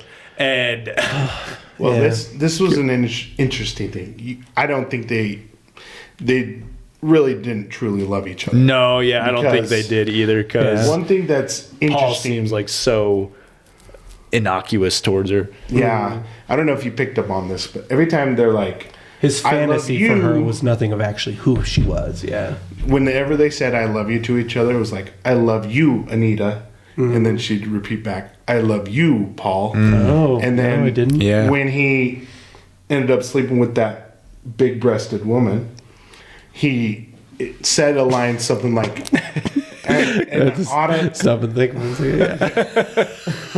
I got caught up on the words "big breasted" and missed where we were referencing. Sorry, guys. I don't need my wife to think all we do on this podcast is talk about boobs. She watches these. Let's move on. No. Yeah. All right, we go can't for it. dwell on this. Yeah, So Paul, this is after he gets fired, right?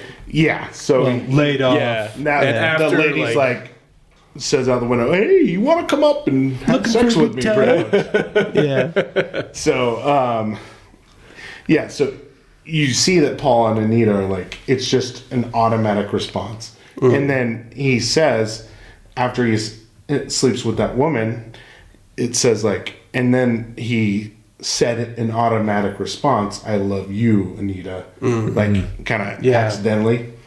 Yeah. And so it just plays into the automation.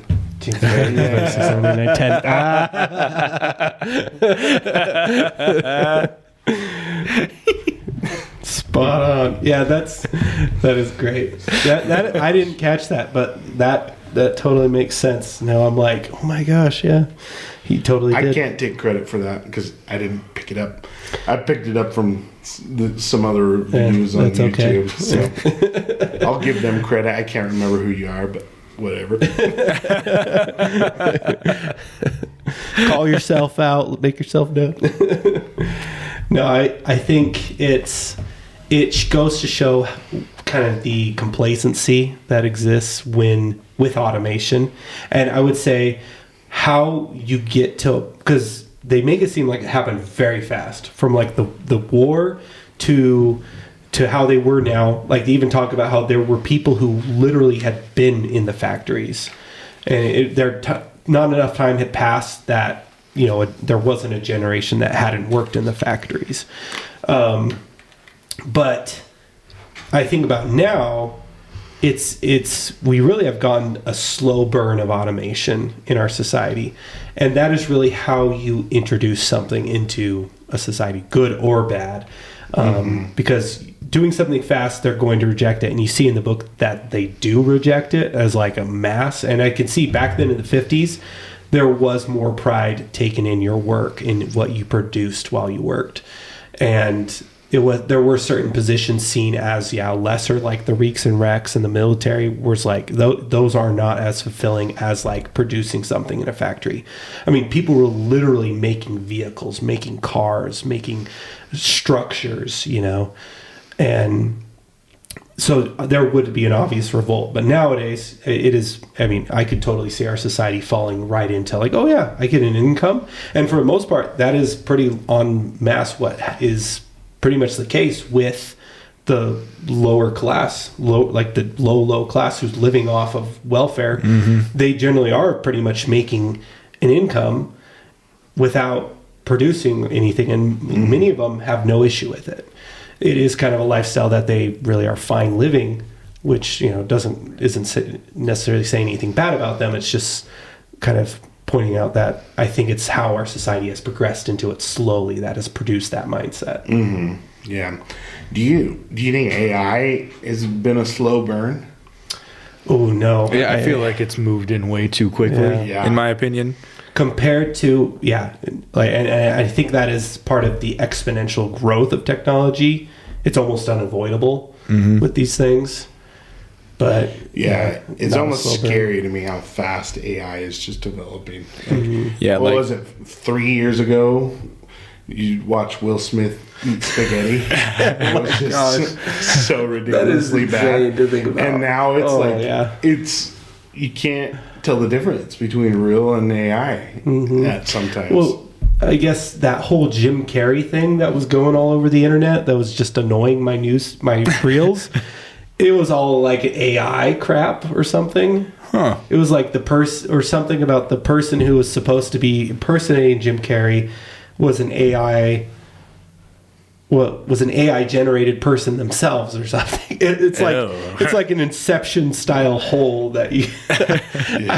I didn't want to dive down it, but my Instagram reels forced me to, I guess.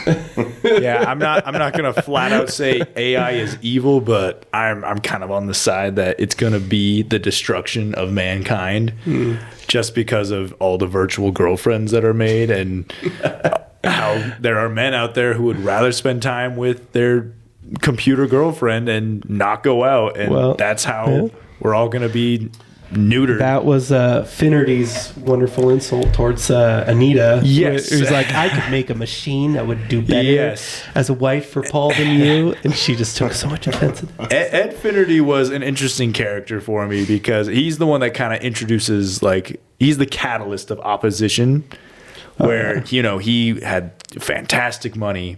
He was a prominent engineer himself. So he was in the upper echelon of the elites. And, you know, he gives it up because he was lonely. He was unfulfilled. Like, he even talks about how he thought about committing suicide with Paul's gun and then just threw it in the river. He just casually brings up, which is Kurt's the dark humor.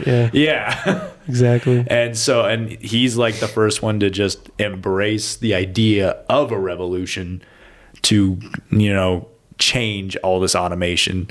And I think he's the one that put centerfold for me the theme of ease and comfort through automation versus hard work and fulfillment, which is, I feel like, the big crux, the big meat that this book is trying to explore.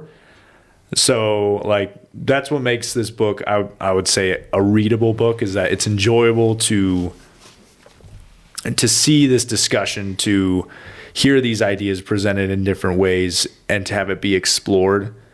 And I felt like it veered ultimately to the side of we need to maintain that hard work and diligence and know that life is worth toil and struggle because it brings fulfillment rather than just pursuing comfort and leisure time. Because even with like the Shah learning about like all the dishwasher and everything, and he just asks, why? Like, what is she trying to do so quickly? What does the woman do? Yeah, what does she do now that she doesn't fold the laundry? Yeah, now that she doesn't fold the laundry, now like that could be seen as sexist nowadays. But this was written in what you said, the 50s. Yeah. He's just saying like, why is she trying to be so fast? What's she gonna do with all that free time? And they're like at a loss to explain. Now she can do whatever she she her wants. programs. Yeah. Talk about watching TV. One of my all-time favorite Futurama jokes is when Fry thinks he's a robot, and Leela's like, I'm going to remind him of his humanity only the way a woman can. And the professor's like, you're going to fold his laundry? And Amy slaps him.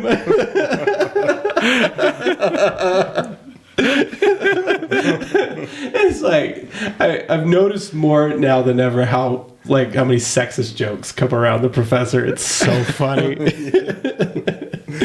Gonna fold his laundry. But yes, That's funny. I going on top of that, the character Bud, he was a really enthusiastic character. I wish we had more of, because Paul talks about how he gave him the task of inventing a way for a cat to be able to detect rodents using like an attached apparatus. And he literally like designed it in his free time. And then the very next time you meet Bud, he's out of his job because a machine he designed took his job.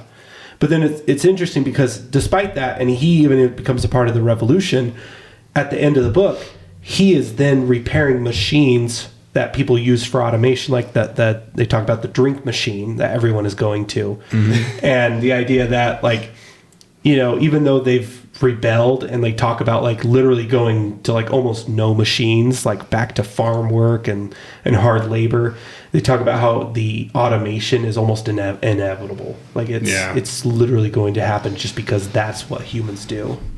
That was one of the more funnier things in the book for me, was the drink machines, how one of them has the orange soda that nobody likes except like the CEO of the company or something like that. So. But they're going to drink it because that's what they got. Exactly. Oh yeah, it is a fascinating dialogue, and I do think it has merit in how it views things. Obviously, it has its shortfallings where I think he doesn't get everything right, but in terms of like things like that, yeah, I can totally see, you know, there's just been a revolution and all we have is, you know, Diet Dr. Pepper. You know, people are going to line up to drink Diet Dr. Pepper. As long as it's dispensed. Yeah. I mean, talk about like some of the things I struggled with. What did you guys think of the Shah and kind of his involvement in the book? I can see the reason why he was there. He was a great conduit to explain more of the world building and how this country was functioning from a perspective of a society that had completely devoid of automation. Yeah, and he's like, like we brought up, what does the woman do? Like, why is he's kind of also that voice of reason that Kurt wants you to hear, or he wants you to ask those questions with all this stuff. Well, he doesn't want you to be sexist. Or who knows? Maybe Kurt does, but he wants you to ask, like, what are we trying to do with all this free time we're trying to amass? Taken within the context of the book, for sure. And what are we trying to do with all this free time we're trying to amass? Like, is it really worth it if all we do is just sit around and be comfortable? Yeah. Like, so I get the reason, the Shah, but those chapters where it was the Shah is the most I tuned out my first listen with the audiobook. A lot of the humor was in the Shah part. Yeah. For me. With all his translations and calling everyone slaves. Yeah. No Tukaru. Tukaru. Tukaru. Tukaru. Tukaru. Tukaru.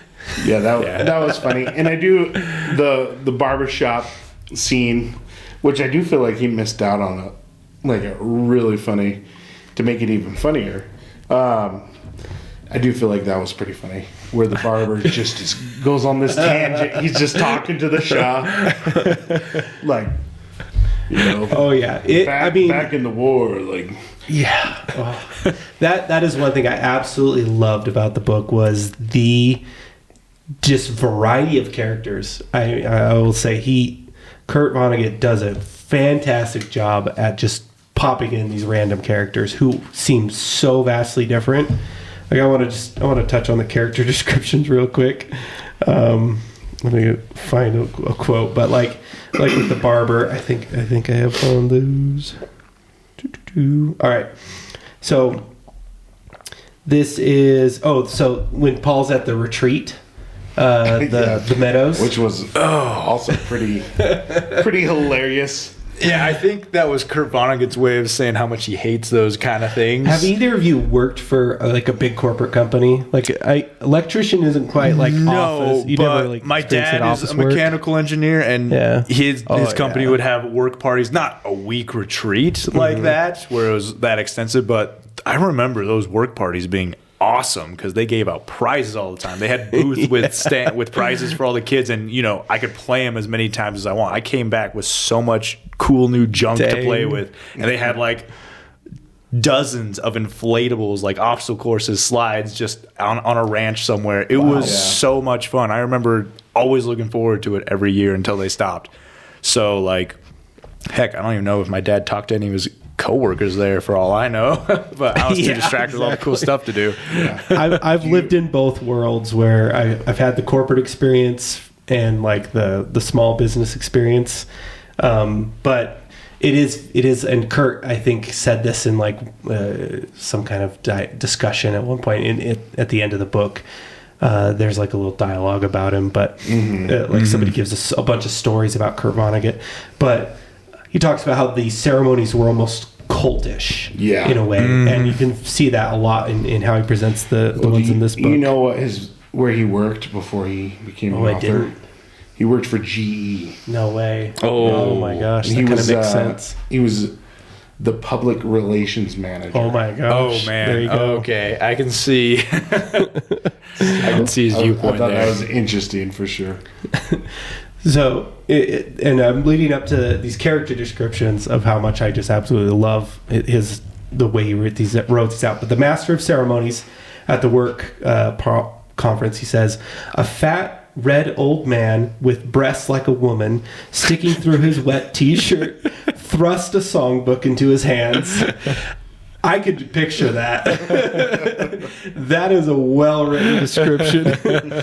And then you got the Shah of Bradipur, whatever that is, spiritual leader of 6 million members of the Kohiri sect, wizened and wise, dark as cocoa, encrusted with gold brocade and constellations of twinkling gems, sank deep into his royal blue cushions of the limousine like a priceless brooch in its gift box. I mean, can't you just picture? Those are just fantastic. I would love to write character descriptions like that. That is I do have to agree that Kurt did a great job with his descriptions and his metaphors, to where I was like, oh, because like when he describes Kroner, he took very good care of his engineers. Like he took a breeder's interest into their lineage, which did a great job of just like showing how invested he was, but also kind of how creepy Kroner was as a boss. Wow. And the fact that he has them all call him dad and his wife mom, that made me feel so uncomfortable, dude. Kroner creeped me out. And I just hated Bear, just always tagging along. He's like an introvert's worst nightmare. There is always someone in a company like Bear, and like Shepard. Yeah. And I just want to say how much every single company I've worked with, I have known somebody who's like Shepard, and it's just like I absolutely hate them, and it's just like this is that person. You're just like tell our viewers and listeners more about Shepard. We haven't really described him or talked about him. I mentioned how like he's just hanging around Paul's wife, and I'm like, dude, the signs are obvious. Yeah. Shepard's a snake. We know that. Oh, total like snake. Even from the beginning, he's kind of trying to get. Kurt Paul's Vonnegut jobs. worked with someone like this. He had to have written somebody like this in the book because, Shepard. So he's basically the tier below Paul, who but he was also like one of the the prominent engineers, because it wasn't Infinity, Paul, and Shepard, who were like rising up together. So the fact that Paul he's beat under out Paul, Infinity kind of beat them all out because he went to Washington. Paul, he's running Ilium, and Shepard's kind of right below him, and you just see like everything Shepard does is to irk Paul. Like when he's out exercising while Paul is taking Anita to the farm, and Anita's like, hey, Shepard's exercising, and Anita goes on about how she helped Shepard pack his socks. Which, dude, who is this guy? Who is this guy just going to another person's with my wife just to pack some socks? Oh my gosh. Man. If Paul were a real person, I wanted to grab him by the lapels and just be like, are you blind? Well, that's the thing. I don't think he was blind. I think he just didn't care. You're probably, now that you brought up the whole just the automated I love you, Anita. And like Paul. Like how he confessed that he slept with that girl at the bar. He's just like, I blacked out, and then I slept with her. And then Anita's just not even upset about that. She's more upset. Did anybody see you with her? Yeah. Oh, dang. That's so crazy. I think Paul at that point was just kind of like, have you guys seen Office Space? Yes. Office Space. The main character now, when he reaches the breaking point and he just shows up and work in like shorts and sandals. That movie is like the corporate right there. Yeah. Oh. I can't tell you how many times I've been like wanting to do that. Everything. It's such a good movie, but it reminded me of Paul in a lot of ways, the main character, because. And he gets a big promotion, right, in Office Space. The main character, they're being audited from inside the company. They send these two guys to kind of interview everybody and downsize. Oh my gosh! And so the main character at this point is just giving up. He shows up to work whenever he wants, doesn't do anything, and he goes to the meeting with those two guys, and they're like, so tell us about yourself. And he's like, I don't really care to be here.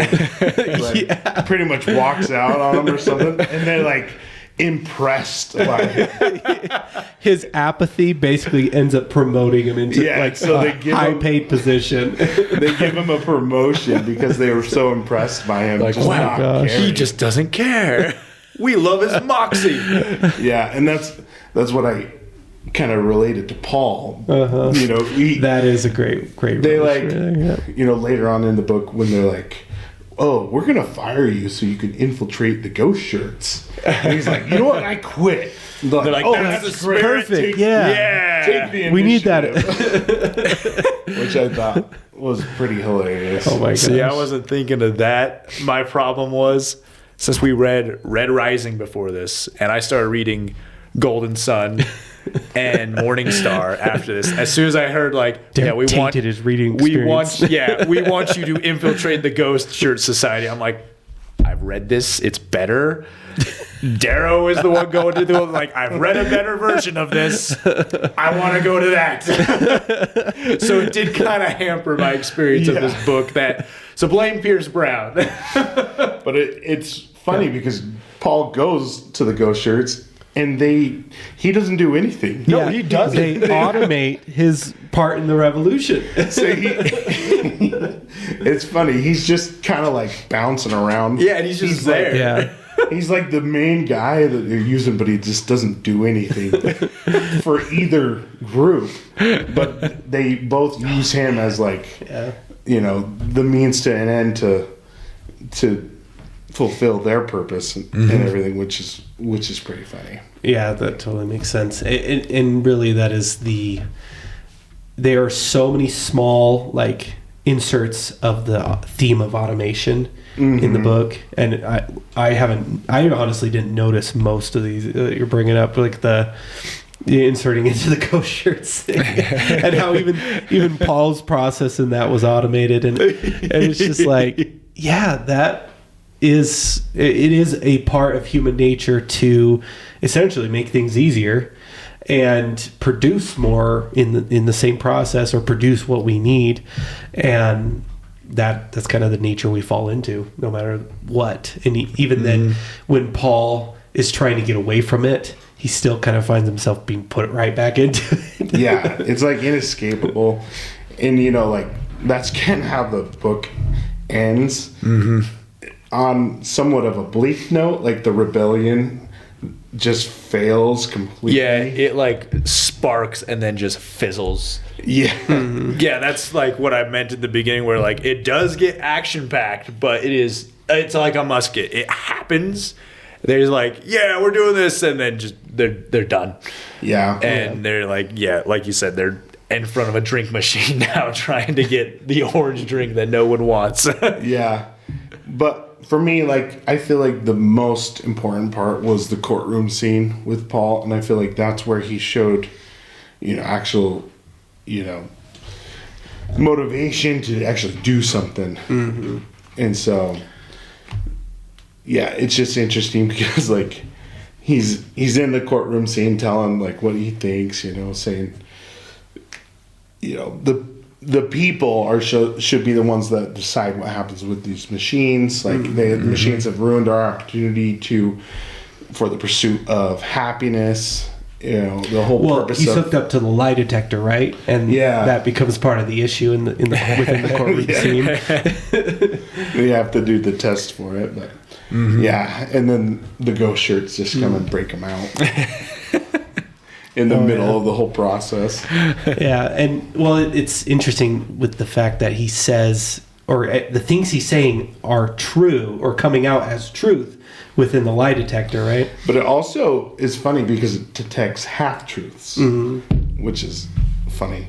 When he's uncertain of something, yeah, and that really is, I think, the great message coming from this is we should be able to make our decisions in regards to our destiny, right? Where, I mean, you can choose to sit on your butt and kind of live off of, I guess, the labors of others, and that's your choice.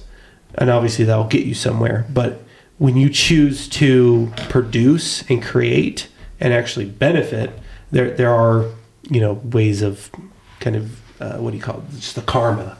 Right, to kind of come back, but again, the more choices we can make, and the more things we produce that help us to make even more choices, and that's a huge part of agency, right? The more choices we have, the more we have agency, and the more we can choose our destinies. The more, and the warning is, the more choices we give to machines, which is the whole, like, there's the big machine that is essentially making all the choices for society, saying, okay, we need to produce this many crops and this much of this machine and this part for society. The more choices we give to machines, the fewer choices we can make for ourselves, and the more confined and controlled then we become. And so in the end, really, I think the great message from the book is we should be able to have choices, even if that is to be able to automate certain things, which in a way kind of can lead to a downfall, but it's like with caution. Yeah. Does that make sense? Yeah, yeah, which I think Kurt Vonnegut does a good job at kind of leaving it open-ended where, you can kind of decide what you want with the message of it. Yeah. Whether automation bad or automation good, there's not really a right or wrong answer with this, because we can all agree some automation in our lives has been amazing. It's allowed us to have more time with our family, have luxuries in our life, but just like with everything, finding that balance in life, you need to find that balance. Oh yeah. One thing I wanted to touch on with you guys is some comparisons. Did you have anything else you were going to say about? No. Okay. No, but I totally agree with that, Greg. I like your idea on that. One thing I want to touch on is some of the comparisons to like other media and where you kind of find similar messages. And again, I'll touch on Futurama. One, because I've been currently rewatching it for the umpth time, but hey, that's not a waste of time. it is a fantastic show. The newer seasons, newer episodes, not so much. There's some cleverness in there, but not quite like they had in the old ones. But I just want to say, Futurama gets so many things right in terms of what it's predicting for the future. I totally see. Well, it's the creators of The Simpsons, which we all know the predictions Simpsons have done. True that, yeah. And we are pretty much already to the point where I think our robots will be like the Bender robots, where they have duties, they have programs, but we're not going to create these thoughtless machines. I mean, we already have personality machines, but we're going to have, I'm going to make my own theme park with blackjack and hookers. Forget alcoholics. Forget theme park.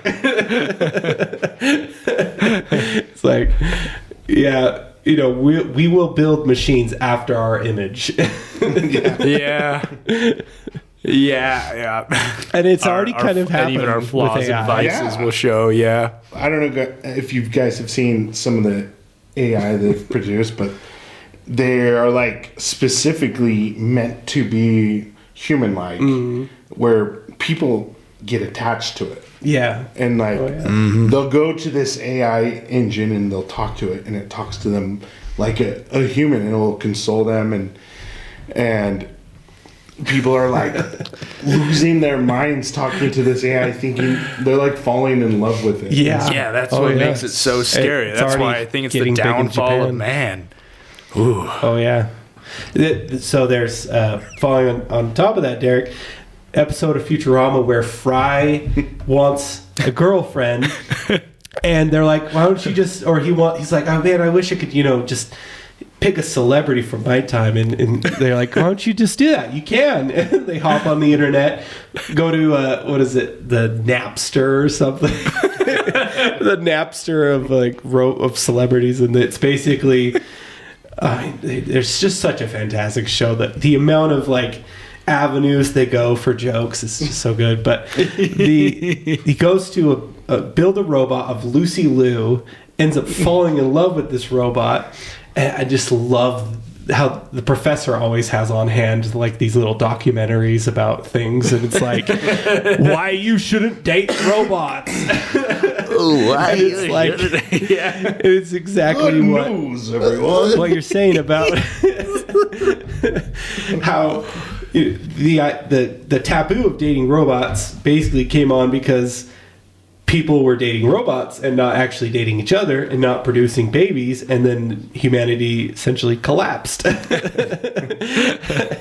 it's interesting how much of modern science is kind of toying with the idea of artificial wounds and artificial gestation with eggs and basically turning those into babies in an artificial womb and growing babies in a artificial egg, basically, which again, I don't know if that even ever could happen, let alone, who knows where the ethics, where that will end up in the next 20 to 15 years, considering how we are as a society and everything right now. But it is a point where we have to be, like, say, almost no entirely to certain things just to even avoid going in that direction. And that is the big danger with AI, right? Like, as much as we even use it and how much of a convenience it is, at what point do we say absolutely no, stop here, because going too far in that direction with AI is going to basically destroy us? Like, where do we put that block? That's kind of the hard thing to decide. It's scary because I feel like it's snowball that has gotten out of control, and there's no stopping it. I agree. It's just an apocalypse. Keep snowballing and snowballing, and it's at the point where we can't stop it anymore. The only hope I had was in Elon Musk stopping it, but he's joined the team. Oh yeah, he's too deep, man. Yeah. Like, I think this book kind of brings to light the argument of technology and advancement doesn't ultimately bring happiness, because America right now is kind of one of the leading, like, not factors, but like they have like the highest rising of mental illness and depression and everything. Whereas a lot of my friends who have gone like to Thailand or, on those Peace Corps trips to help out humanitarian efforts, and they talk to these people and they like hear, wait, what's suicide? And, or I'm sorry, I'm probably not allowed to say that. What's deleting yourself? And there's like, wait, there's a condition where you're so sad that you just quit at life. Like, that never happened. Like, what? And they're living in shanties and shacks and living off of farmland, and they're happier. So it's like having all the comforts in the world doesn't bring happiness. And it's just really interesting because he touches on that in this book so much. And I think it's something, like we said at the beginning, I think the current generation needs to read this book, but they're not going to. Yeah. Because like the audiobook is probably their only chance, because not very many people like to sit down and read. It's not like we have the time to read, because, we're trying to free up that time for leisure time. But here's another argument I like to make too, Kurt. When you have more getting done with automation, you still don't get free time because people expect you to do more, since, like, okay, because now that we have instant messaging and emails and all the time, people are expecting answers to your office questions or to our, like, project managers and stuff. They expect answers from us just instantaneously. And it's like, great, I got this new machine. Like, with the excavator, we can now dig so much more. So we should be able to, like, get more work done faster. Now you can work faster and get more done. Faster and get more done, which you initially probably thought, cool, now we can do a day's work in 4 hours instead of 8. No, you're still going to work 8. You're just going to get more done in that 8 now. So, like, all this automation, I don't think will give everyone free time. It's just going to expect more out of everyone, which is kind of bleak in my outlook of it, which makes me kind of sad, where it's like, let's innovate, but can we innovate to where we're not expected to just have way more responsibility and stuff? I don't know. Maybe that's the laziness in me talking, and I want to be sitting with. Do you guys know what is considered the happiest profession, with the people who reportedly are the most happy? Oh, no. Tell me. It is farmers, which is kind of crazy that, Paul, that's kind of what he ends up wanting to do, right? He wants to go to a farm. And he buys that farm. He buys a rundown farm where he literally will have to be the one to engage in the labor. And, I mean, it makes sense because they are producing something almost constantly. And my wife will always talk to me because sometimes I'll be like, should we just go live on a farm somewhere? And she'll be like, oh, your wife too? And she'll be like, but what about all the trials and the hard times and the droughts and the lack of water? And that's scary. That is scary. but then they are still the happiest people in their professions. So it is saying something when you are able to actually engage in producing and building something, and building something up and producing something even for society and your community. So, but on top of that, like the most unhappy professions are the office workers, right? Yeah. The people stuck in the cubicle and secluded from basically sunlight and everything else in society. So it is quite a contrast between those two careers, and it goes to show really the importance of having something in your life to produce, whether that be writing, right? Because you were talking about how if you did leave electrician and were able to write, you'd still be producing something.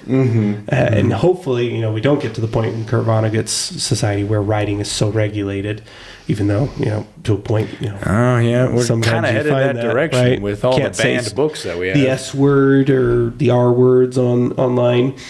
Wait, what's the S word?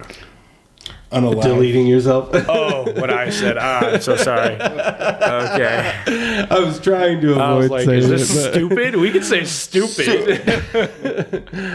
Yeah, I guess we'll have to edit out mine. But when you can produce something, and that is really the importance of being able to produce and not be in a stagnant mindset, because when you get into that stagnation of just being a part of the automation, that is where a lot of depression can set in, and a lot of I don't want to say mental illness, but just mental ailments. And I've noticed that in myself too. The times because I have a very contrasting job where I am either out there in the mountains hiking through the wilderness for days on end, for months, or I'm stuck in an office typing at a computer. And my mental health between those changes drastically. When I'm in the wilderness having almost no cell phone service, I become a completely different person. My wife notices it too. She's like, you're happier, you're more energetic, you look healthier, you're more like motivated to do things. And then when I'm in the office, I'm like miserable, I become grumpy. And so it does make a huge difference. And that's one reason why I've been trying to I've been one of those people that talks about my lifestyle to everyone, trying to decentralize. I literally have been putting a notebook in almost everything. Like I have a notebook in my wallet, I have a notebook I carry around in my pocket, trying to just get away from my phone. And even then, writing something out, I've seen the difference. Writing something out versus typing it or even dictating it on the phone is a huge difference. Like it is mentally a huge difference. I retain it so much better when I write it out. Yeah. And so again, it's even producing something so small. We kind of go back to Alvin, right? In the Tales of Alvin Maker, how to stave off the unmaker, he needs to make something, even if it's like a little grass basket. Yeah. And that's kind of my way of I'm making. I do a little doodle, making my little grass basket. I'm staving off the unmaker in my life. Yeah. Yeah, I mean, I feel like we got to wrap this up a bit. We've been going for a while. Cool. One last thing I'll just quickly touch on, which in the book, everybody's given like a government stipend, essentially like a universal basic income, which is a pretty... Oh, that's what you meant. Yeah, UBI. So, which is... from the last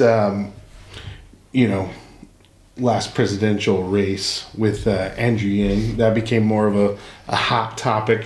I did a little deep dive into kind of learning more about it. Like on paper, I guess I should preface it with we're LDS. We believe in welfare. Our church, I think it was like $2.5 billion worth of welfare. We believe in welfare to get you back on your feet. Yes. Yeah. Like we believe in helping, your fellow man, and not to support it's support life but not lifestyle. Yeah. So exactly. If you want a lifestyle, you have to go and pursue it, but we want to help our fellow man stay on their feet and be able to get to a position where they can pursue the lifestyle they want. Exactly. Yeah. So just what I'm saying is like it's not like we're against welfare or anything like that. So like UBI on paper, and this is the thing, it's even with economists, like it's just not known enough what would happen with UBI, whether from the little experiments they've done, it's gone well. People have shown more initiative than they initially thought. That, they were thinking that people would just use that money and squander it on like drugs or alcohol or tobacco, but it actually shown that people used it for essentials, and then it allowed them to pursue other avenues. But these were very small experiments. It's going to be definitely different on a large scale. So it's a tough thing. It's something I'm learning more about it. It's put me a little bit more on the fence with it, but there's always part of me that just does not trust the government to do anything correctly. And so that would be my only holdup, because it's really like whenever someone gives you, let's say when somebody gives you money, they a lot of times have power over you. There's an expectation, even unsaid. Yeah, for sure. Yeah. And I mean, you see that with government all the time. Anytime there's a handout, there's always something tied to it in a way. So, that was just something interesting that, we don't have to go too much. I really haven't dived into it too much myself, but I've usually been on the fence of, pull yourself up by your britches, get off your butt. I'm a big believer of you are the master of your own destiny, but it's not bad to seek help when you need it. And, the church, like, I don't know all the facts and figures. I don't want to speak as a representative for them, but they are glad to help us. That's a big reason why we give our tithing, and no one's judging you for it and everything. Because I know if I were in that state, like, first off, the reason I work so hard is because I never want to be there. It terrifies me, but that's because that's a personal pride issue, and pride is a sin. If you're ever in that situation, you are not a bad person. It is not a sin to mess up in life to where you get to that point where you need help. But the reason that I think it's so nice to know that is an option, it does make the future a lot less bleak. Yeah. To know that, totally. As a last resort, I can seek for help for a short time to get back up on my feet. Well, just a point on universal basic income. It isn't necessarily, I guess, it would take over for welfare, but it is more so like a necessity for people losing their jobs and their professions. So it's almost like you have to have it. Just like in the book, like all the automation is taking these jobs replaced. They had to incorporate this universal basic income. So even still, like it's something that there's just who knows what would happen with it. It is hard when it comes to figuring out how you would regulate it, and how even then what controls could be put into place to prevent it from going out of control. And I totally agree with you, Derek. Like I've been in that situation where I lost my job, and I was like, oh man, how am I going to feed my family? How am I going to keep my home? And the church was there as like a backup for me, but luckily I had enough family and people around me to help out. Which is what the church recommends you turn to first. Exactly. Because if you are going to be indebted to someone, I'd rather be indebted to my family, because the family is the most important. That's really why I think UBI works on smaller scales, and that's even shown with holding everything common, not so much communist, but like everyone's sharing things. It's like the socialist paradise mindset without the mindless, acceptance of the government's laws and regulations that communism kind of requires. It's more like, you can pick fruit off my tree, I can get eggs from your chickens kind of thing. That works in a small community because everyone can be close-knit like that. You can trust each other. But then, of course, introducing any kind of foreign aspect into it, that can cause disruption. And so, not saying, or it's more so foreign like things can't integrate well. It's I'm going to take your eggs and I'll give you some fruit, even though you don't need that fruit. That's kind of where, communism loses that Zionistic. Or I need eggs, but I don't produce any fruit, so I'm just going to take your eggs. Yeah. So there's definitely a balance to it. I think the one reason I have become very focused on trying to decentralize is trying to go back to that community aspect, to kind of interact with people more. We were just talking about how we were struggling to plan this a little bit because of the text aspect and me trying to communicate how I was planning the outline. It wasn't coming across very well because it was in text form. But then, of course, when I get an actual person talking, it comes out so much clearer. Well, at least partially clearer, because I tend to ramble on about all kinds of things. But I think there is importance to community, and I guess we can dive into the rating of this book now that we've I feel like we've touched on everything. Oh pretty yeah, well. I feel like the overall theme.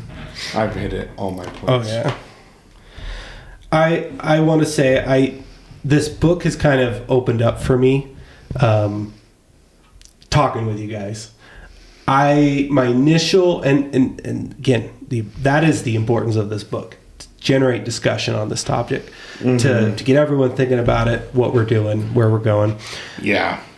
I originally was going to give this a 6, but honestly, I think I'm going to bump it up to a 7 because of how important I see it is. I don't think I'm ever really going to go back to it. I've read it. It's kind of like George Orwell, 1984. I don't really have a desire to go back to 1984. Oh, I go back to it's that. It's intense. That's a horror story to me. So I go back to it like every Halloween. Yeah, it's beyond spooky. For me, it's a great one. I would read it again, but not one I'm usually thinking about going back to. But definitely a 7. It's well written. The character descriptions to me are absolutely fantastic. I think I'm going to at least go back to the book for references on how to write my character descriptions, because I think they were fantastic. But it does leave a lot desiring. And I think being Kurt Vonnegut's first book, it kind of shows off some of those weaknesses of a first book. But there are worse first books out there. Like, I think he did a pretty good job jumping into the fray, throwing his hat in the ring. For sure. Yeah, definitely.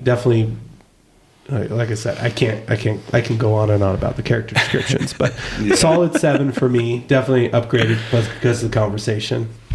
That's really funny because I was like in the same position. I was like, I'm going to give this a solid 6.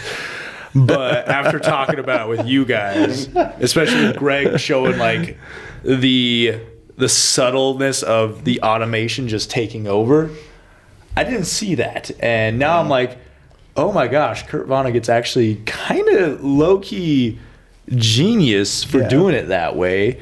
And there's a reason he's one of them names and has those... One of them names. All them books. So I was like, so after classic. talking about with you guys and having these new insights and just being like, wow, I did not notice that. And yes, the descriptions are very great. He does do a pretty good job there. And knowing that there is satirical humor in there now, and I can see him now, I bumped it up to a 7 as well. So that's fine. We're too like-minded. Hot take was terrible. Rating's terrible. Greg, be the outlier. Yeah, well... I'm going to stick with my original rating, since I brought all the insights that improved it for you guys. No, but Good job.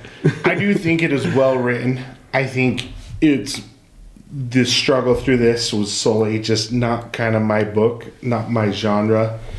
One that I struggle with a little bit. So that considered, I'm going to go 7.676. Oh my gosh. I don't even know what that means. I'm too old for that, but whatever. No one knows what it means. This generation's 21, 69, yeah, all of them. 69's got a meaning. 69's universal. And the 21 actually has some context to it. 21? 41 years. Was that your guys' audiobook? The train conductor guy that's like, I was a train conductor for 41. Oh, yeah. Yeah. I think we should have had the same audiobook. But. Yeah. But anyways, yeah, I think it's more so just a conduit for a great discussion. Oh, yeah. But well written, like I said, so that's where I'm at. 7.6. Totally. Solid. All right. Or 6.7. Not bad. Yeah. That's my biggest dyslexia is 6 and 7 to 7. You know what we should do? We should do a brain rot Magic the Gathering battle where we just try to get all the 6-7 creatures out that we can. Or all the counters. All the I'm going to put 6 memeable counters on creatures, this one. Now, so now memeable numbers. So it's a 6-7. Oh, 7-7? No, 6-7. Actually, I think the Command Zone might have done a short on that. It's pretty intense. Sweet. That'd be great. So yeah, that was player piano. Mm-hmm. Who's got our next pick? Is that Derek? That is me. Yes. Sweet. Yeah. Just trying to figure out where to go here. Like I said, I've also been reading Golden Sun and Morning Star, and that's a big reason why I rated this book solo, because it was just, I saw it more as a distraction from getting to what I wanted to get to at first. But I did see us get a recommendation in one of our videos. So I would like to show that we do read our comments and we listen to our viewers, and it was a pretty solid recommendation. The Princess Bride. I would love to read that, and we can go into some nice, comfortable, whimsical fantasy. Yeah. Mm-hmm. We need a cleanser. Yes, I want a cleanser, and I want something that's going to just highlight the virtues of man, and just have the simple good and evil kind of deal. Fantastic. Well, that's awesome pick. I will say, I don't think we should require it, but I do think we should consider it to also read As You Wish. Yeah. Inconceivable Tales from the Making of Princess Bride. By the main actor, Carrie Elwes. Yeah. Oh, okay. Is that how are you going to say it? I want to know now. Elwes. Yeah, it's Elwes. Wesley. I cut you out. I was like, oh, he's got something good. He's going to mess it up. I better say something. So I haven't read that, but my mom has recommended that. I've heard it's really good. Yeah. So, not just the fact that we have the same mom, but I have heard it from other people.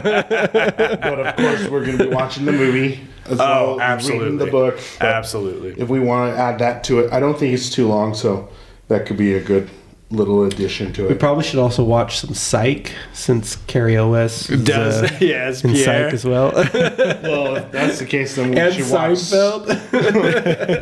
watch. Well, we should watch Saw because he's in Saw. No, I did not know that. I guess we're all just watching Carrie Elwes media now. Sorry, Derek. Don't mean to hijack your thing, but we'll actually be reading now.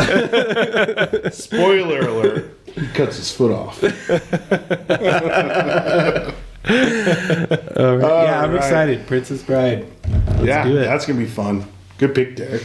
Yeah, well, we'll see. I don't know if you guys have read it yet, so we'll see. But thank you for the recommendation. I sure have. A commenter. I've seen the movies. Yep, thanks for the recommendation.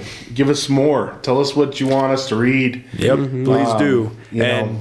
I know that this sounds rote having to tell it, but statistically, you won't hit that like button or subscribe unless we say so, and we could use your support. So please give us a like and subscribe and give us some more book recommendations. We would love to go where you're at and find those hidden gems that we aren't even thinking about. Yep.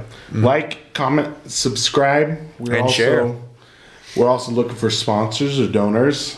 Like I've said in the past, you can reach out to us through our email. It's bigrascals.podcast@gmail.com. So yeah, anything else, guys, before we say goodbye? No, I think that's Big it. Rascals Good to hopes go. you've enjoyed this program. Oh yeah. For a second, I thought you were going to say, Pax au Talamanus. Good news, everyone. All right. This has been Big Rascals. Keep reading, keep writing, and stay rascally, my friends. Catch you guys later. I think we lost video, but whatever. Bye. Bye. See ya.